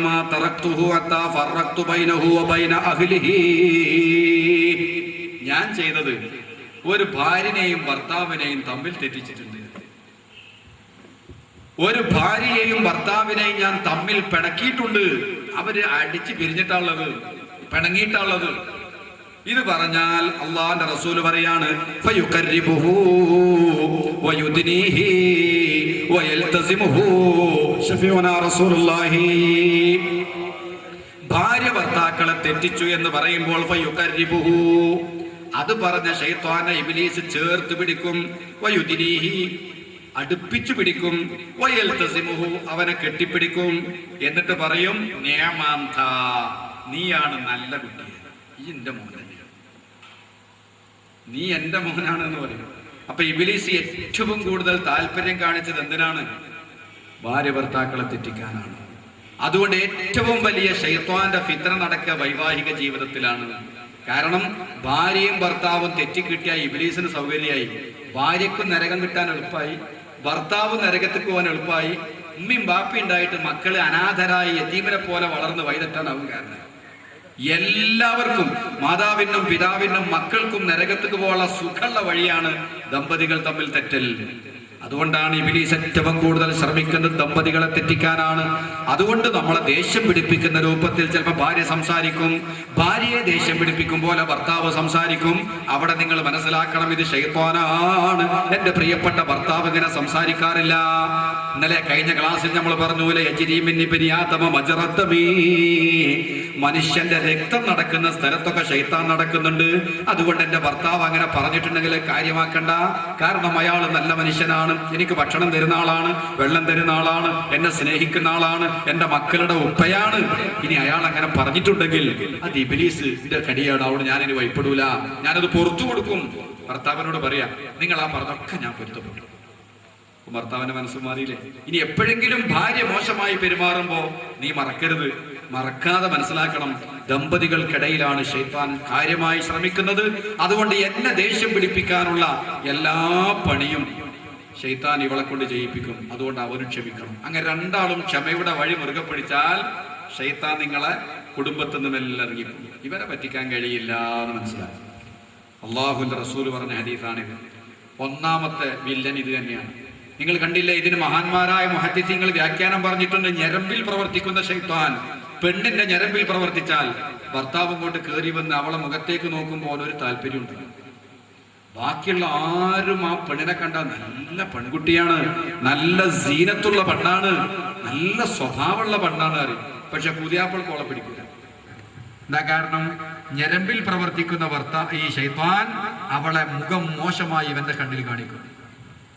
അവളുടെ കണ്ണിൽ ഇവന്റെ മുഖം മോശമായിട്ടും ശൈത്താൻ കാണിക്കും, വികൃതി കാണിക്കും. അപ്പൊ പരസ്പരം വെറുപ്പുണ്ടാവും. മറ്റുള്ളവർ ഇവരെ പറ്റി ഗുണം പറയും, അവളെ പറ്റിയും ഗുണം പറയും. പക്ഷെ ഇവർ തമ്മിൽ യോജിക്കൂല. കാരണം ഇവർ രണ്ടാളുടെയും ഞരമ്പിൽ ശൈത്താൻ പ്രവർത്തിക്കും. അതുകൊണ്ട് ശൈത്താനെ പ്രതിരോധിക്കാനുള്ള വഴിയൊക്കെ ഞാൻ പറഞ്ഞു. തഹജ്ജുദ് പതിവാക്കണം, വിശുദ്ധ ഖുർആൻ ഓതണം, ഒരു ദിവസം ഒരു ജുസ്എങ്കിലും ഓതുന്ന സ്വഭാവം ഉണ്ടാക്കണം, അതാത് സമയത്ത് ചെല്ലേണ്ട ദിക്റുകളൊക്കെ ചെല്ലണം, പരമാവധി ക്ഷമ കൈവരിക്കണം. ഇത് ശൈത്താൻ ഉണ്ടാക്കുന്ന ഫിത്നയാണെന്ന് മനസ്സിലാക്കി നല്ല സബൂർ ചെയ്യണം. അത് മാത്രമേ വഴി. പിന്നൊരു പ്രധാനപ്പെട്ട വില്ലൻ ഏതാണ്? ബഹുമാനപ്പെട്ട വിശുദ്ധ ഖുർആൻ പറയുന്നത് നോട്ടമാണ്. കണ്ണുകൊണ്ടുള്ള നോട്ടം പ്രിയപ്പെട്ട സഹോദരന്മാരെ നമ്മൾ നിസ്സാരമായി കരുതുമെങ്കിലും കുടുംബം തകർക്കാൻ, വൈവാഹിക ജീവിതം നശിപ്പിക്കാൻ ഒരു വലിയ ശത്രുവാണ് നോട്ടം. ഖുർആൻ പറയുന്നു, നോക്കൂ നിങ്ങൾ, കുല്ലിൽ മുഅ്മിനീന യഗ്ളൂ മിൻ അബ്സ്വാരിഹിം വയഹ്ഫളൂ ഫുറൂജഹും ദാലിക അസ്കാ ലഹും ഇന്നല്ലാഹ ഖബീറും ബിമാ യസ്നഊൻ. സഹോദരന്മാരെ, സഹോദരിമാരെ, ശരിക്ക് ശ്രദ്ധിക്കണം. ഖുർആന്റെ കൽപ്പനയാണ്. കുൽ നബിയെ തങ്ങൾ പറയണം, ലിൽ മുഅ്മിനീന, മുഅ്മിനീങ്ങളോട് പറയണേ, യഗ്ളൂ മിൻ അബ്സ്വാരിഹിം, അവരെ കണ്ണുകൾ ചിമ്പാൻ വേണ്ടി പറയണം. അന്യ സ്ത്രീകളെ നോക്കി പോവരുതേ. വിശുദ്ധ ഖുർആന്റെ കൽപ്പനയാണ്. കാരണം വൈവാഹിക ബന്ധം നല്ല ശക്തമായി നിലനിൽക്കണമെങ്കിൽ പരസ്പര വിശ്വാസം ഉണ്ടാവണം. പരസ്പര വിശ്വാസമില്ലാതെ ബന്ധത്തിന് ശക്തി ഉണ്ടാവില്ല. ശരിയല്ലേ? രണ്ട് കച്ചവടക്കാർ തമ്മിൽ, കൂറ് കച്ചവടക്കാർ തമ്മിൽ നല്ല ബന്ധമുണ്ടാവണമെങ്കിൽ പരസ്പരം വിശ്വാസം ഉണ്ടാവണം. അവൻ എന്നെ കാലുവാരും, അവൻ എന്നെ പറ്റിക്കും, ഇത് നേരത്തെ ഒരാളുടെ മനസ്സിലുണ്ടെങ്കിൽ അത് മുന്നോട്ട് പോവില്ല. ആ കച്ചവടം പരാജയപ്പെടും. അതുപോലെ തന്നെ വൈവാഹിക ബന്ധത്തിൽ വളരെ പ്രധാനമാണ് പരസ്പരമായ വിശ്വാസം. ഭർത്താവിനെ പറ്റിയും നല്ല വിശ്വാസം ഭാര്യയ്ക്ക് വേണം, ഭാര്യയെ പറ്റിയും നല്ല വിശ്വാസം ഭർത്താവിന് വേണം. അതുകൊണ്ട് ഈ വിശ്വാസം തകർക്കുന്ന ഒന്നും ചെയ്യാതിരിക്കാൻ വളരെ ശ്രദ്ധിക്കണം. നോട്ടം എന്ന് പറയുന്നത് അപകടം പിടിച്ചതാണ്. നീ ഒരു അന്യ സ്ത്രീയെ ശ്രദ്ധിച്ചു നോക്കുന്നത് കണ്ടാൽ, നിന്റെ ഭാര്യയുടെ ശ്രദ്ധയിൽപ്പെട്ടാൽ അവളെ മനസ്സിന് വിഷമമുണ്ടാകും. എന്താ, ഒരു ഹലാലായ ഭാര്യ ഇവിടെ ഉണ്ടായിട്ട് എന്തിനാ അയാൾ ഇങ്ങനെ നോക്കുന്നത്? വേറെ ഏതെങ്കിലും സ്ത്രീകളോട് ഇങ്ങനെ വല്ലാതെ താല്പര്യത്തിൽ നീ സംസാരിക്കുന്നത് കണ്ടാൽ നിന്റെ ഭാര്യയ്ക്ക് അത് കേൾക്കുമ്പോൾ വിഷമുണ്ടാകും. അതുകൊണ്ട് ഭാര്യമാർക്ക് വിഷമമുണ്ടാക്കുന്ന രൂപത്തിൽ ഒരു പെരുമാറ്റം തന്നെ ഉണ്ടാവരുത്. സംശയത്തിന് ചാൻസ് കൊടുക്കരുതെന്നർത്ഥം. ഒരു സംഭവം നോക്കൂ. ഒരിക്കൽ റസൂലുള്ളാഹിനെ കാണാൻ വേണ്ടി ഒരു ഭാര്യ വന്നു, പള്ളിയിലേക്ക് വന്നു. അപ്പൊ നബി സല്ലല്ലാഹു അലൈഹി വസല്ലം തങ്ങൾ ആ ഭാര്യയോട് സംസാരിക്കാൻ വേണ്ടി ലേശങ്ങോട്ട് മാറി. ഒരു ഇരുട്ട്, മഗ്രിബിന്റെ വക്ത്, ആ സമയത്താണ്, മഗ്രിബ് കഴിഞ്ഞ സമയം തോന്നുന്നു. അങ്ങോട്ട് മാറി. അങ്ങനെ നബിയും ഭാര്യയും ഇങ്ങനെ സംസാരിച്ചുകൊണ്ടിരിക്കെ 2 സഹാബത്ത് ഇങ്ങനെ പോയി. അവരിങ്ങനെ നോക്കി നബിയാന്ന് കണ്ടപ്പാണ് പോയി. പോണ സമയത്ത് അള്ളാഹുവിന്റെ റസൂൽ അവരെ വിളിച്ചു, ഇവിടെ വരുന്നു, ഇതെന്റെ ഭാര്യയാണ് കേട്ടോ. പേരും പറഞ്ഞു, ഇതിന്റെ ഭാര്യ, എന്റെ ഭാര്യയാണ്. നബിയെ തങ്ങൾ എന്തിനാ ഞങ്ങളോട് പറഞ്ഞത്? അല്ല, ശൈത്താൻ എന്ന സാധനം ഞരമ്പിലൂടെ നടക്കും, അവിടെ നിങ്ങൾ നശിക്കണ്ടെന്ന് കരുതി പറഞ്ഞതാണ് നബിയുനാ റസൂലുള്ളാഹി.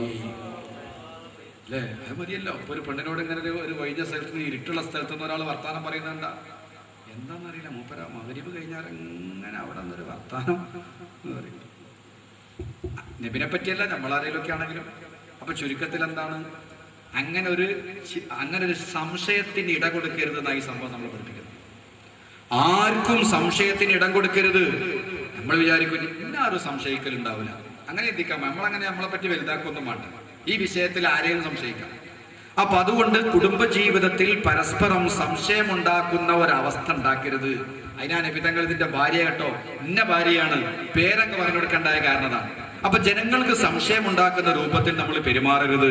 അതുപോലെ കുടുംബത്തിൽ ഭാര്യയ്ക്ക് സംശയമുണ്ടാക്കുന്ന രൂപത്തിൽ നമ്മളോ, ഭർത്താവിന് സംശയമുണ്ടാക്കുന്ന രൂപത്തിൽ ഭാര്യയോ പെരുമാറാതെ ഇരിക്കാൻ വളരെ ശ്രദ്ധിക്കണം. നോട്ടം വളരെ ശ്രദ്ധിക്കണം. അന്യ സ്ത്രീയെ നോക്കരുത്. അന്യ സ്ത്രീകളെ നോക്കിയാൽ എന്താ കുഴപ്പം? അന്യ സ്ത്രീകളെ നോക്കിയാൽ ചില സ്ത്രീകളൊക്കെ നമ്മളെ മനസ്സിനെ സ്വാധീനിച്ചേക്കാം. ചില സ്ത്രീകൾ നമ്മുടെ മനസ്സിൽ പതിഞ്ഞേക്കാം. നമ്മളെ ആകർഷിക്കുന്ന എന്തെങ്കിലും ഒന്ന് ആ പെണ്ണിലുണ്ടാകും.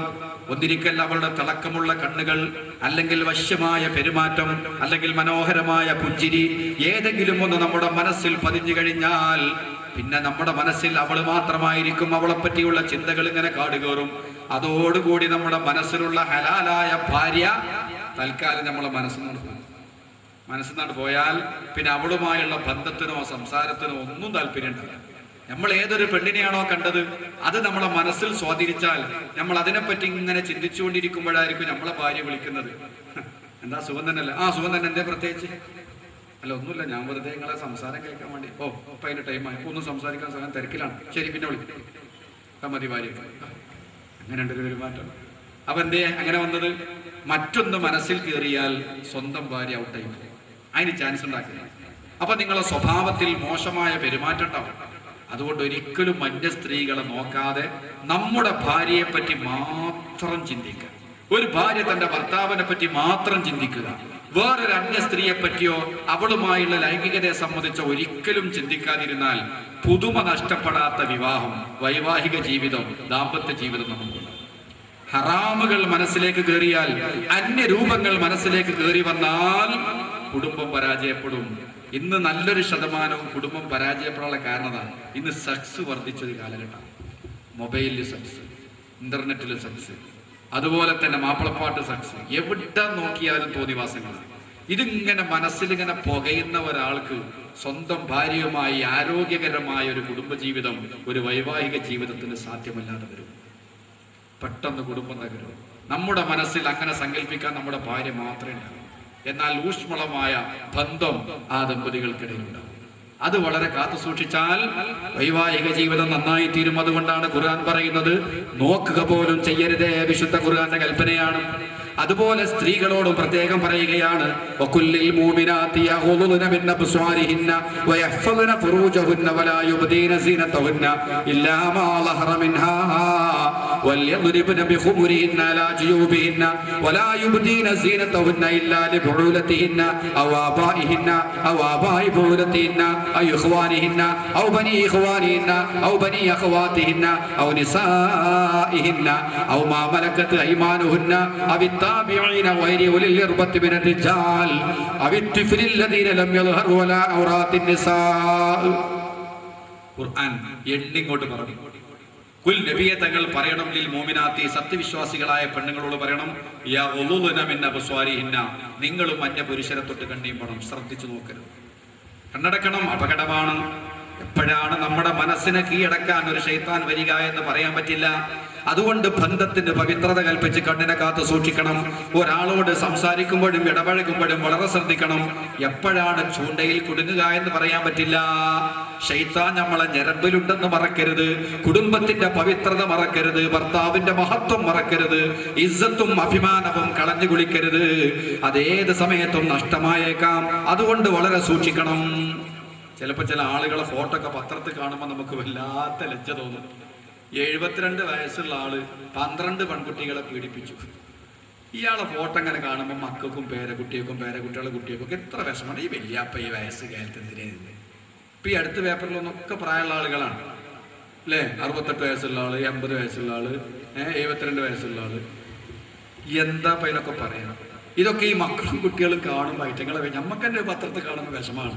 പിന്നെ അവരെ കുടുംബക്കാരും കുട്ടികളും കാണുമ്പോൾ ബുദ്ധിമുട്ട് എത്ര. ശൈത്താൻ പറ്റിക്കുന്നതല്ലേ. അതുകൊണ്ട് ഒരു കുടുംബത്തിലേക്ക് എങ്ങനെങ്കിലും ശൈത്താൻ കയറി വന്നാൽ തകർന്ന് തരിപ്പണമായി ഇരപ്പായി പോകും. അതുകൊണ്ട് കണ്ണുകളെ സൂക്ഷിക്കണം, ഭർത്താവിനെ സൂക്ഷിക്കണം, ഭർത്താവിന്റെ അഭിമാനത്തെ സൂക്ഷിക്കണം, കുടുംബത്തിന്റെ മഹത്വത്തെ പറ്റി എപ്പോഴും നല്ല ഓർമ്മ വേണം. അതിന് പ്രവാചകർ പറയുന്നു, കണ്ണ് ചിമ്പണം. നിങ്ങളുടെ ഗുഹ്യസ്ഥാനങ്ങളെ കാത്തു സൂക്ഷിക്കണം. നിങ്ങളെ സീനത്ത് പ്രകടിപ്പിക്കരുതേ, ശരീരം പ്രദർശിപ്പിക്കരുതേ എന്നല്ല ഖുർആൻ പറയുന്നത്. സീനത്ത്, സൗന്ദര്യം പ്രകടിപ്പിക്കരുതേ. രണ്ടും വ്യത്യാസമുണ്ട്. നമ്മളെ സ്ത്രീകളെ വിചാരം ശരീരം മറച്ചാൽ മതി എന്നാൽ എല്ലാമായി എന്നാണ്. പർദ, ഈ പർദ്ദയെല്ലാം കോലം കെടുത്തി നമ്മളെ പെണ്ണുങ്ങൾ. മുമ്പൊക്കെ നല്ല വിശാലമായ പർദ്ദട്ടൊരു പെണ്ണാണ് പോണ കണ്ടാല് ഇത് എത്ര വയസ്സുള്ള പെണ്ണാണ്, തടിയുള്ള പെണ്ണോ തടിയില്ലാത്ത പെണ്ണോ ഒന്നും തിരിയില്ല.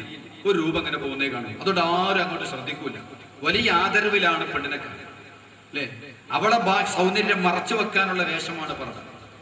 പക്ഷെ ഇന്ന് സ്ത്രീകൾ അതുകൊണ്ട് കോലം മാറ്റിയിട്ട് ഞാൻ സ്വാലിഹത്താണ്, നല്ല പെണ്ണാന്ന് വരുത്തും വേണോ, എന്നാ മറ്റുള്ളവരെ കൊതിപ്പിക്കും വേണം. രണ്ടും വേണം ആണല്ലോ. രണ്ടും നല്ല സ്വാലിഹത്താണ് ഞാൻ പർദ്ദക്കെട്ട് മക്കനെ കെട്ട് നടക്കുന്ന പെണ്ണാന്ന് വരും വേണോ, ആ മറ്റൊരു കാണുമ്പോൾ സന്തോഷിക്കും വേണം. രണ്ടും വേണം. അങ്ങനെയാണ് ഇപ്പൊ ഇബിലീസും വേണം പടച്ചോനം വേണം എന്നാണ് വരും കരപ്ലേറ്റായി. അപ്പൊ അതുകൊണ്ട് എന്താക്കി, പർദ്ദ കോലം മാറ്റി. പർദ്ദെല്ലാം നല്ലോണം കെട്ടി ഇറുകി ശരീരത്തിലേക്ക് ഒട്ടിപ്പിടിച്ച് നിൽക്കുന്ന പർദ്ദ. അപ്പൊ നടന്നു പോകുമ്പോൾ അരക്കെട്ടും മാറിടവും ശരിക്ക് പ്രദർശിപ്പിച്ച് ഒരു പുരുഷനെ ആകർഷിക്കുന്ന രൂപത്തിലുള്ള വേഷമാണ് ഇന്നത്തെ സ്ത്രീയുടെ പർദ്ദ. അത് ഇസ്ലാമിക വേഷാന്ന് തെറ്റിദ്ധരിക്കണ്ട. ഇസ്ലാമിന്റെ വേഷം എന്താണ്? സീനത്ത് മറച്ചു വെക്കുക, സൗന്ദര്യം മറക്കുക. ഒരു അന്യ പുരുഷൻ ആകർഷിക്കുന്ന ഒരു അവസ്ഥ ഇല്ലാതെ വസ്ത്രം ധരിക്കുക. അല്ല കറുത്തൊരു പർദ്ദട്ടുകൊണ്ട് ഇസ്ലാമിക വേഷമായി എന്നർത്ഥല്ല. മറ്റൊരാൾ ശ്രദ്ധിക്കുന്ന ഒരവസ്ഥ ഉണ്ടാവരുത്. അരക്കെട്ടിലേക്കും മാറിടത്തിലേക്കും ഒരു പുരുഷന്റെ കണ്ണ് പതിയുന്ന ഒരു ചുറ്റുപാടില്ലാത്ത വസ്ത്രമാണ് ഒരു പെണ്ണ് ധരിക്കേണ്ടത്. സത്യത്തിൽ അന്യ പുരുഷന്മാരെ കൊതിപ്പിക്കുന്നത് കൊണ്ട് നിനക്കൊന്നും കിട്ടാൻ പോകുന്നില്ല. ഈ ലോകത്തും കിട്ടാൻ പോകുന്നില്ല, പരലോകത്തും കിട്ടാൻ പോകുന്നില്ല. അപകടങ്ങളാണ്. മറ്റുള്ള ആളുകൾ നമ്മളെ കണ്ണുവെക്കാൻ തുടങ്ങിയാൽ, മറ്റുള്ള ആളുകൾ നമ്മളെ ശ്രദ്ധിക്കാൻ തുടങ്ങിയാൽ, സുന്ദരമായ നമ്മുടെ വൈവാഹിക കുടുംബ ജീവിതത്തിലേക്ക് അവൻ കയറിക്കൂടിയാൽ ഒക്കെ തരിപ്പണം. കൊലപാതകത്തിലോ ആത്മഹത്യയിലോ അടിച്ചു പിരിയലോ ചെറിയൊരു ശ്രദ്ധക്കുറവ്. അതുകൊണ്ടാണ് വിശുദ്ധ ഖുർആൻ പറയുന്നത് നല്ല വസ്ത്രം ധരിക്കണം. സീനത്ത് വെളിവാക്കരുത്. പ്രത്യക്ഷമായി വെളിവാകുന്ന ഭാഗം ഒഴികെ. ഏതാണ് ഈ പ്രത്യക്ഷമായി വെളിവാകുന്ന ഭാഗം? ഒരു പെണ്ണ് വസ്ത്രം ധരിച്ചാലും അതിന്റെ മുകളിലൂടെ ഒരു ആകർഷണം, അത് മറക്കാൻ ഒരു പെണ്ണിനെ കൊണ്ട് കഴിയില്ല.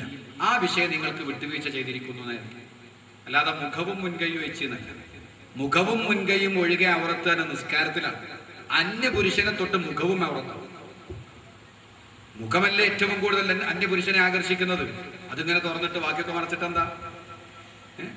കള്ളം കയറാതിരിക്കൂല. മുന്നിലെ 15,000 ഡോറ് തുറന്നിട്ട് ബാക്കിയെല്ലാം അടച്ചിട്ട് കാര്യമില്ലല്ലോ. ബാക്കിയെല്ലാ ഡോറും അടച്ചു, ഫ്രണ്ടിലെ ഡോറ് തുറന്നു വെച്ചു. ഇതുപോലെ മുഖം തുറന്നു വെച്ച് ബാക്കിയെല്ലാം മറച്ചിട്ട് എന്താ? മുഖമാണ് ഏറ്റവും കൂടുതൽ അന്യ പുരുഷൻ ആകർഷിക്കുന്ന സ്ഥലം. അതുകൊണ്ട് അന്യവന്റെ മുമ്പിലേക്ക് ഇറങ്ങുമ്പോൾ മുഖം. അപ്പൊ ഇല്ലാമാ ലഹറ മിൻഹ എന്ന് പറഞ്ഞാൽ വസ്ത്രത്തിന്റെ മുകളിലൂടെ കാണുന്ന സൗന്ദര്യം അത് മറക്കാനാവില്ല. അത് നിങ്ങൾക്ക് മാപ്പ് ചെയ്യപ്പെട്ടിരിക്കുന്നു. അല്ലാത്ത രൂപത്തിൽ വസ്ത്രം ധരിച്ച് മുന്നോട്ട് പോകണം. എന്നിട്ട് ഖുർആൻ പറയുന്നു, നിങ്ങൾക്ക് വ്യക്തമായി രംഗത്ത് വരാൻ പറ്റുന്ന ആളുകളുണ്ട്. നിങ്ങളെ ഭർത്താവിന്റെ മുമ്പിലല്ലാതെ, ഭർത്താവിന്റെ മുമ്പിൽ ഏത് രൂപത്തിലും ഒരു പെണ്ണിനിക്ക് പ്രത്യക്ഷപ്പെടാം. ഔ ആബാഇഹിന്ന, നിങ്ങളെ സ്വന്തം ഉപ്പമാര് പിതാവ്. ഔ ആബാഇ ബുഊലതിഹിന്ന, ഭർത്താക്കന്മാരുടെ പിതാവ്. ഭർത്താവിന്റെ ഉപ്പാനെ തൊട്ടാൽ പോലും ഉളു മുറിയുകയില്ല, സ്വന്തം പിതാവിന്റെ സ്ഥാനത്താണ്. നിങ്ങളെ സ്വന്തം ആൺമക്കളുടെ മുമ്പിൽ നിങ്ങൾ പൂർണ്ണമായി പറയേണ്ടതില്ല. നിങ്ങളെ ഭർത്താക്കന്മാരുടെ ആൺമക്കൾ, ഭർത്താവിന്റെ ആൺമക്കൾ എന്ന് പറഞ്ഞാൽ ഭർത്താവ് വേറെ കല്യാണം കഴിച്ച് അതിൽ ആൺമക്കളുണ്ട്. നിങ്ങൾ പ്രസവിച്ച കുട്ടികളല്ലെങ്കിലും നിങ്ങളെ ഭർത്താവിന്റെ മക്കളാണ്. നിങ്ങൾക്ക് നിങ്ങളെ മക്കളെ പോലെ തന്നെ ഇടപഴകാം. ഖുർആൻ പറയുന്നു, തൊട്ടാൽ ഉളു മുറിയില്ല. നിങ്ങളെ ആങ്ങളമാരുടെ ആൺമക്കൾ, അവരൊക്കെ നിങ്ങളെ സ്വന്തക്കാരാണ്. അവരുടെ മുമ്പിലൊക്കെ നിങ്ങൾക്ക് പ്രത്യക്ഷപ്പെടാം. നിങ്ങളെ ജ്യേഷ്ഠാനുജത്തിമാരുടെ ആൺകുട്ടികൾ, നിങ്ങളെ സ്വന്തമാണ്, തൊട്ടാൽ ഉളു മുറിയില്ല.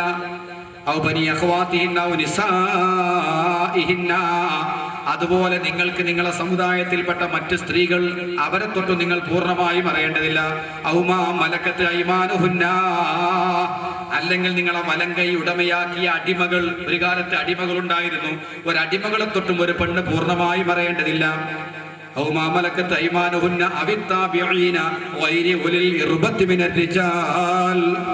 പുരുഷന്മാരുടെ കൂട്ടത്തിൽ വികാരമില്ലാത്ത പുരുഷന്മാർ, അങ്ങനെ ഉണ്ടായിരുന്നു നബിന്റെ കാലത്ത്. ചിലർ ഷണ്ടന്മാർ, ലൈംഗികമായ താല്പര്യമില്ലാത്ത ആളുകൾ, മന്ദബുദ്ധി മോഡലുള്ള ആളുകൾ, അവർക്ക് ഭക്ഷണം കഴിക്കണം, ഉറങ്ങണം എന്നല്ലാതെ വേറെ ചിന്തയൊന്നും ഉണ്ടാവില്ല. അങ്ങനത്തെ പുരുഷന്മാരുണ്ടെങ്കിൽ അവരെ തൊട്ട് നിങ്ങൾ അറിയണ്ട. ഒക്കെ ഖുർആൻ തന്നെ വ്യക്തമായിട്ട് പറയും. സ്ത്രീ സഹജമായ താല്പര്യമില്ലാത്ത ചില പുരുഷന്മാർ, പെണ്ണുമല്ല ആണുമല്ല ഇങ്ങനെ കളിക്കുന്നവരുണ്ടാവും. അത്തരം ആളുകളെ തൊട്ടും അറിയേണ്ടത്. സ്ത്രീകളുടെ നഗ്നതയെ പറ്റി വ്യക്തമായി ധാരണയില്ലാത്ത ചെറിയ കുട്ടികൾ, ആൺകുട്ടികൾ, അവരെ തൊട്ടും അറിയണം. ബാക്കി എല്ലാ ആളുകളെ തൊട്ടും അറിയണം. ആളുകളെ പേര് എണ്ണി പറഞ്ഞ് ഖുർആൻ പറയാം. ഈ പറയപ്പെട്ട ആളുകളുടെ മുമ്പിലൊക്കെ നിങ്ങൾക്ക് വളരെ പെട്ടെന്ന് ബന്ധപ്പെടാൻ പ്രശ്നമില്ല. അല്ലാത്ത ആളുകൾ എപ്പോഴും ശ്രദ്ധിച്ച് വളരെ ചിട്ടയിലും നല്ല സംസ്കാരത്തിലും അവരോട് പെരുമാറണമെന്നാണ് ബഹുമാനപ്പെട്ട വിശുദ്ധ ഖുർആൻ നമുക്ക് നൽകുന്ന കൽപ്പന. അതുകൊണ്ട് പ്രിയപ്പെട്ട സഹോദരങ്ങളെ, വൈവാഹിക ജീവിതത്തിലെ വളരെ പ്രധാനമായ ഒന്നാണ് ഈ ശത്രുക്കൾ കടന്നു വരുന്ന കവാടങ്ങൾ അടക്കുക. നോട്ടം ശത്രുക്കൾ കടന്നു വരുന്ന കവാടമാണ്. പരസ്പര സംസാരം നമ്മൾ അറിയാതെ ആകർഷിക്കുകയും കുടുംബം തകരാനുള്ള കാരണമാണ്. അത്തരം കാരണങ്ങൾ വളരെ സൂക്ഷിക്കണം. അന്യ സ്ത്രീയുമായുള്ള ബന്ധം ഒരു പുരുഷനും, അന്യ പുരുഷനുമായുള്ള സംസാരത്തിലോ മറ്റോ ഉള്ള ബന്ധം ഒരു സ്ത്രീയും ശ്രദ്ധിച്ചാൽ നമ്മുടെ വൈവാഹിക ജീവിതം സുരക്ഷിതമായിരിക്കും. പലപ്പോഴും കുടുംബം കലങ്ങൽ ഒന്നും സംഭവിക്കേണ്ട, വെറും സംശയം ഉണ്ടായാൽ മതി. സംശയം വലിയ ശൈത്താനാണ്. സംശയരോഗം വലിയ രോഗമാണ്. ഈ സംശയത്തിന് ഇടകൊടുക്കാതെ വളരെ സത്യസന്ധമായി തുറന്ന് സംസാരിച്ച് മുന്നോട്ട് പോകുന്ന പരസ്പര വിശ്വാസം നിങ്ങൾ കാത്തു സൂക്ഷിച്ചാൽ ഒരിക്കലും ഈ ബന്ധം തകരുകയില്ല. ഞാൻ നിർത്തുകയാണ്. ബഹുമാനപ്പെട്ട നബി സല്ലല്ലാഹു അലൈഹി വസല്ലമ തങ്ങൾ വിശുദ്ധ ഖുർആനിൽ ഒരു പ്രാർത്ഥന നമുക്ക് പഠിപ്പിച്ചു തന്നിട്ടുണ്ട്. അതാ നമ്മുടെ ലക്ഷ്യം. എന്താ പ്രാർത്ഥന? റബ്ബനാ ഹബ് ലനാ മിൻ അസ്വാജിനാ വദുർരിയാതിനാ ഖുർറത അഅ്യുനിൻ വജഅൽനാ ലിൽ മുത്തഖീന ഇമാമാ. സത്യവിശ്വാസികളുടെ അടയാളം, സ്വർഗാവകാശികളെ പറ്റി ഖുർആൻ പറയുകയാണ്. ആരാണ് സ്വർഗത്തിൽ പോകുന്ന ആളുകൾ? വല്ലദീന യഖൂലൂന, അവർ പ്രാർത്ഥിക്കുന്നവരാണ്.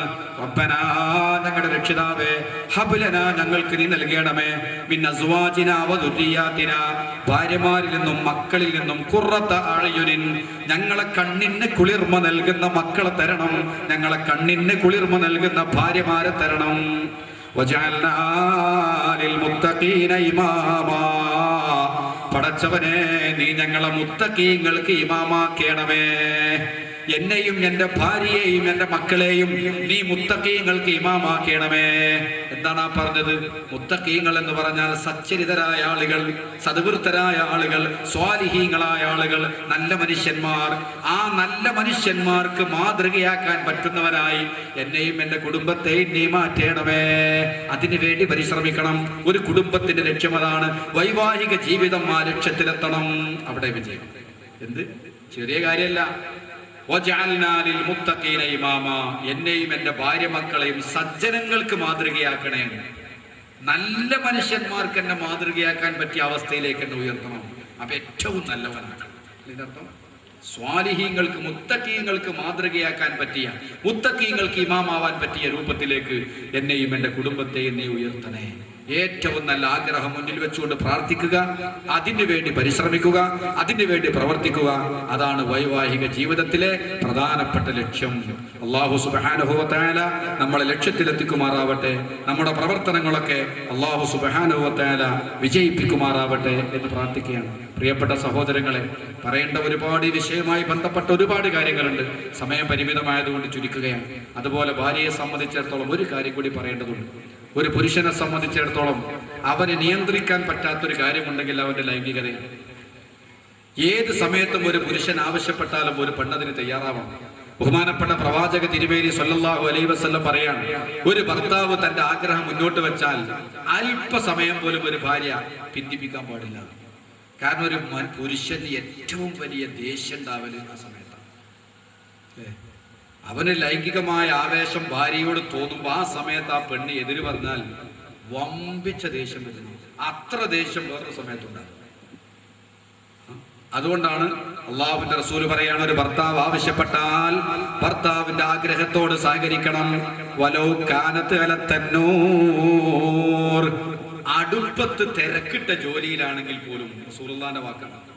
ഒരു പെണ്ണ് അടുപ്പത്ത് വലിയ തിരക്കിട്ട പണിയിലാണ്. ഭക്ഷണം ഉണ്ടാക്കണം, ഒറോട്ടി ഉണ്ടാക്കണം, കറി ഉണ്ടാക്കണം. അപ്പോഴാണ് മൂപ്പരുടെ ക്ഷണം. ആ ക്ഷണം നിരസിക്കാൻ പാടില്ല. അത് കഴിഞ്ഞിട്ട് ബാക്കി ഭക്ഷണം ഉണ്ടാക്കിയാൽ മതി. മറ്റൊരു റിപ്പോർട്ടുള്ളത്, ഒട്ടകപ്പുറത്ത് യാത്ര ചെയ്യുമ്പോഴാണ് അവൻ ആവശ്യപ്പെട്ടതെങ്കിലും അവനെ മടക്കരുത്. കാരണം ഒരു പുരുഷനെ സംബന്ധിച്ചിടത്തോളം അത് വളരെ പ്രധാന വിഷയമാണ്. അവൻ ആഗ്രഹിച്ചു കഴിഞ്ഞാൽ അത് പൂർത്തീകരിക്കേണ്ട ആൾ ദുനിയാവിൽ ഭാര്യയാണ്. ആ സമയത്ത് അവൾ അതിന് എതിര് പറഞ്ഞാൽ ശക്തമായ വെറുപ്പും മാനസികമായ അകൽച്ചയും ഉണ്ടാവും. പിന്നെ അയാൾക്ക് ഇങ്ങോട്ട് തിരിച്ചു വരാനും നിന്നെ സ്നേഹിക്കാനും വളരെ ബുദ്ധിമുട്ടുണ്ടാവും. ഒരു സംഭവം ഖുർആൻ തന്നെ പറയാണ്, അത് സമയല്ലാഹു ഖൗലല്ലത്തി തുജാദിലുക ഫീ സൗജിഹാ എന്ന് പറയുന്ന ഈ സൂറത്ത് ഇറങ്ങാനുണ്ടായ കാരണം എന്താണ്? ബഹുമാനപ്പെട്ട ഔസ് ഇബ്നു സ്വാമിത് റളിയല്ലാഹു അൻഹു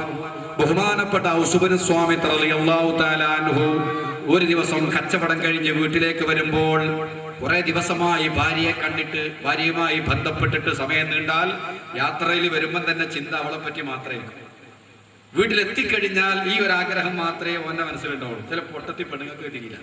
ഓള് പൊറോട്ടി ഉണ്ടാക്കലും കറി ഉണ്ടാക്കലും വെള്ളം ഉണ്ടാക്കലും അതൊന്നും അല്ല ഓനെ സംബന്ധിച്ചിപ്പോ പ്രധാനം.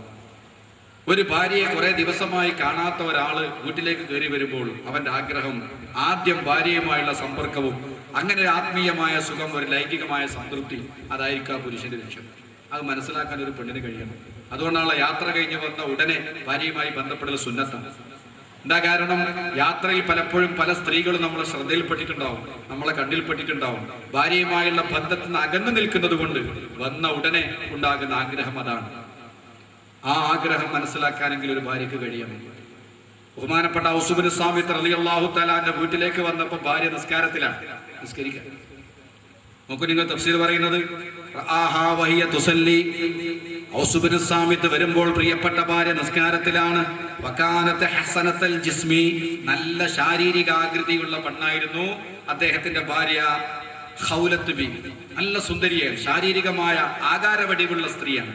അപ്പൊ ആ ആകാരവടിവുള്ള സ്ത്രീ നിസ്കാരക്കുപ്പായം വിട്ട് നിസ്കരിക്കുന്ന രംഗങ്ങനെ കണ്ടു. അദ്ദേഹം വരുമ്പോ തന്നെ കാണുന്ന നിസ്കാരമാണ്.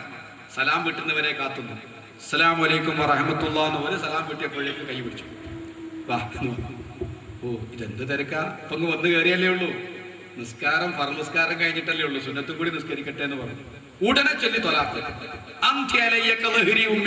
അന്നത്തെ തലാക്ക് അതാ, നീ എന്റെ ഉമ്മാനെ പോലെയാണ്, ഈ ഭാര്യയല്ല, ഈ ഏർപ്പാടെല്ലാം.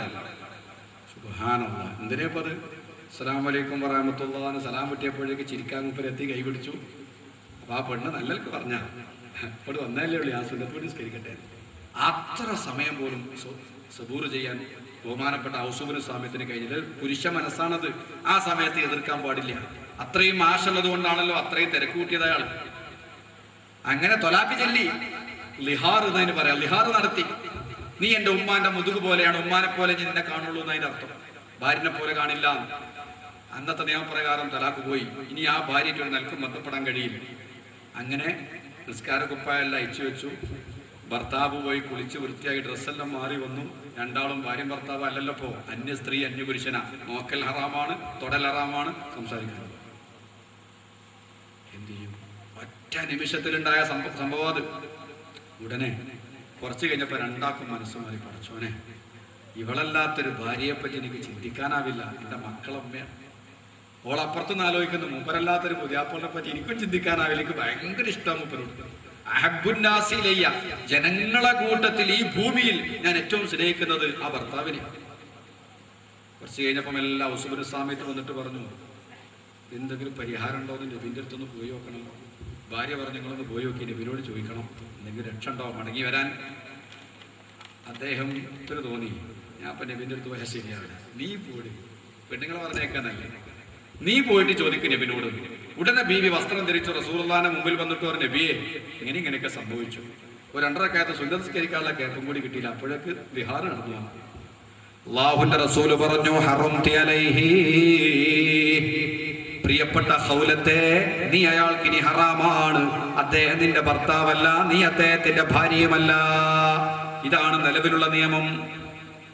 ഉടനെ തന്നെ ആ പെണ്ണ് പറഞ്ഞു, നബിയേ അങ്ങനെ പറയരുത്, വിഷമമാണ്.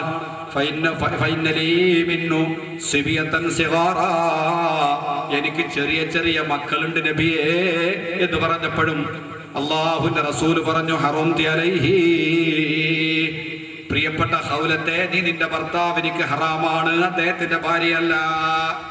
ഉടനെ ബഹുമാനപ്പെട്ട മഹദി പറയാണ്, ആദരവായ നബിയെ, ഇൻ ലമംതഹും ഇലയ്യ ജഊ വ ഇൻ ലമംതഹും ഇലൈഹി ളഊ. നല്ലൊരു പ്രയോഗം. ഇൻ ലമംതഹും ഇലയ്യ ജഊ, ആ മക്കളെ എനിക്ക് വിട്ടു തന്നാൽ അവര് വിശന്ന് പൊരിയും നബിയെ, അവർക്ക് ഭക്ഷണം കൊടുക്കാൻ എന്നെ കൊണ്ട് പറ്റില്ല, ഞാനൊരു പെണ്ണാണ്. ഇനി വൈൻ ലമംതഹും ഇലൈഹി ളഊ, മക്കളൊക്കെ ഭർത്താവിന് കൊടുത്താൽ ഒരു ഉമ്മാന്റെ സ്നേഹം കിട്ടാതെ മക്കൾ വളർന്നാൽ മക്കളുടെ സ്വഭാവം മോശമായി പോകും, മക്കൾ പാഴായി പോകും നബിയേ. ഇൻ ലമംതഹും ഇലയ്യ ജഊ വ ഇൻ ലമംതഹും ഇലൈഹി ളഊ, എനിക്ക് തന്നാൽ കുട്ടികൾ പട്ടിണിയാവും, പുതിയാപ്പളക്ക് കൊടുത്താൽ കുട്ടികളുടെ സ്വഭാവം മോശമാവും. അപ്പോഴും നബി പറഞ്ഞു, ഹറംതി അലൈഹി, നീ അയാൾക്ക് ഹറാമാണ്, ഒരു രക്ഷയില്ല. ഉടനെ ആ പെണ്ണ് പറഞ്ഞു, ആദരവായ നബിയെ അങ്ങനെ പറയരുത്, ആ മനുഷ്യനുണ്ടല്ലോ, ഫൈനഹു അഹബ്ബുന്നാസി ഇലയ്യ ഇന്നമാ ഹുവ അബൂ വലദീ വ അഹബ്ബുന്നാസി ഇലയ്യ, അത് എന്റെ കുട്ടികളുടെ ഉപ്പയാണ് നബിയെ, ഈ ഭൂമിയിൽ എനിക്ക് ഏറ്റവും പെട്ട മനുഷ്യനാണ്. അപ്പോഴും നബി പറഞ്ഞു, ഹറംതി അലൈഹി, ഹറാമാണ്, തലാഖ് ചൊല്ലിപ്പോയില്ലേ, വിഹാർ നടത്തിയില്ലേ.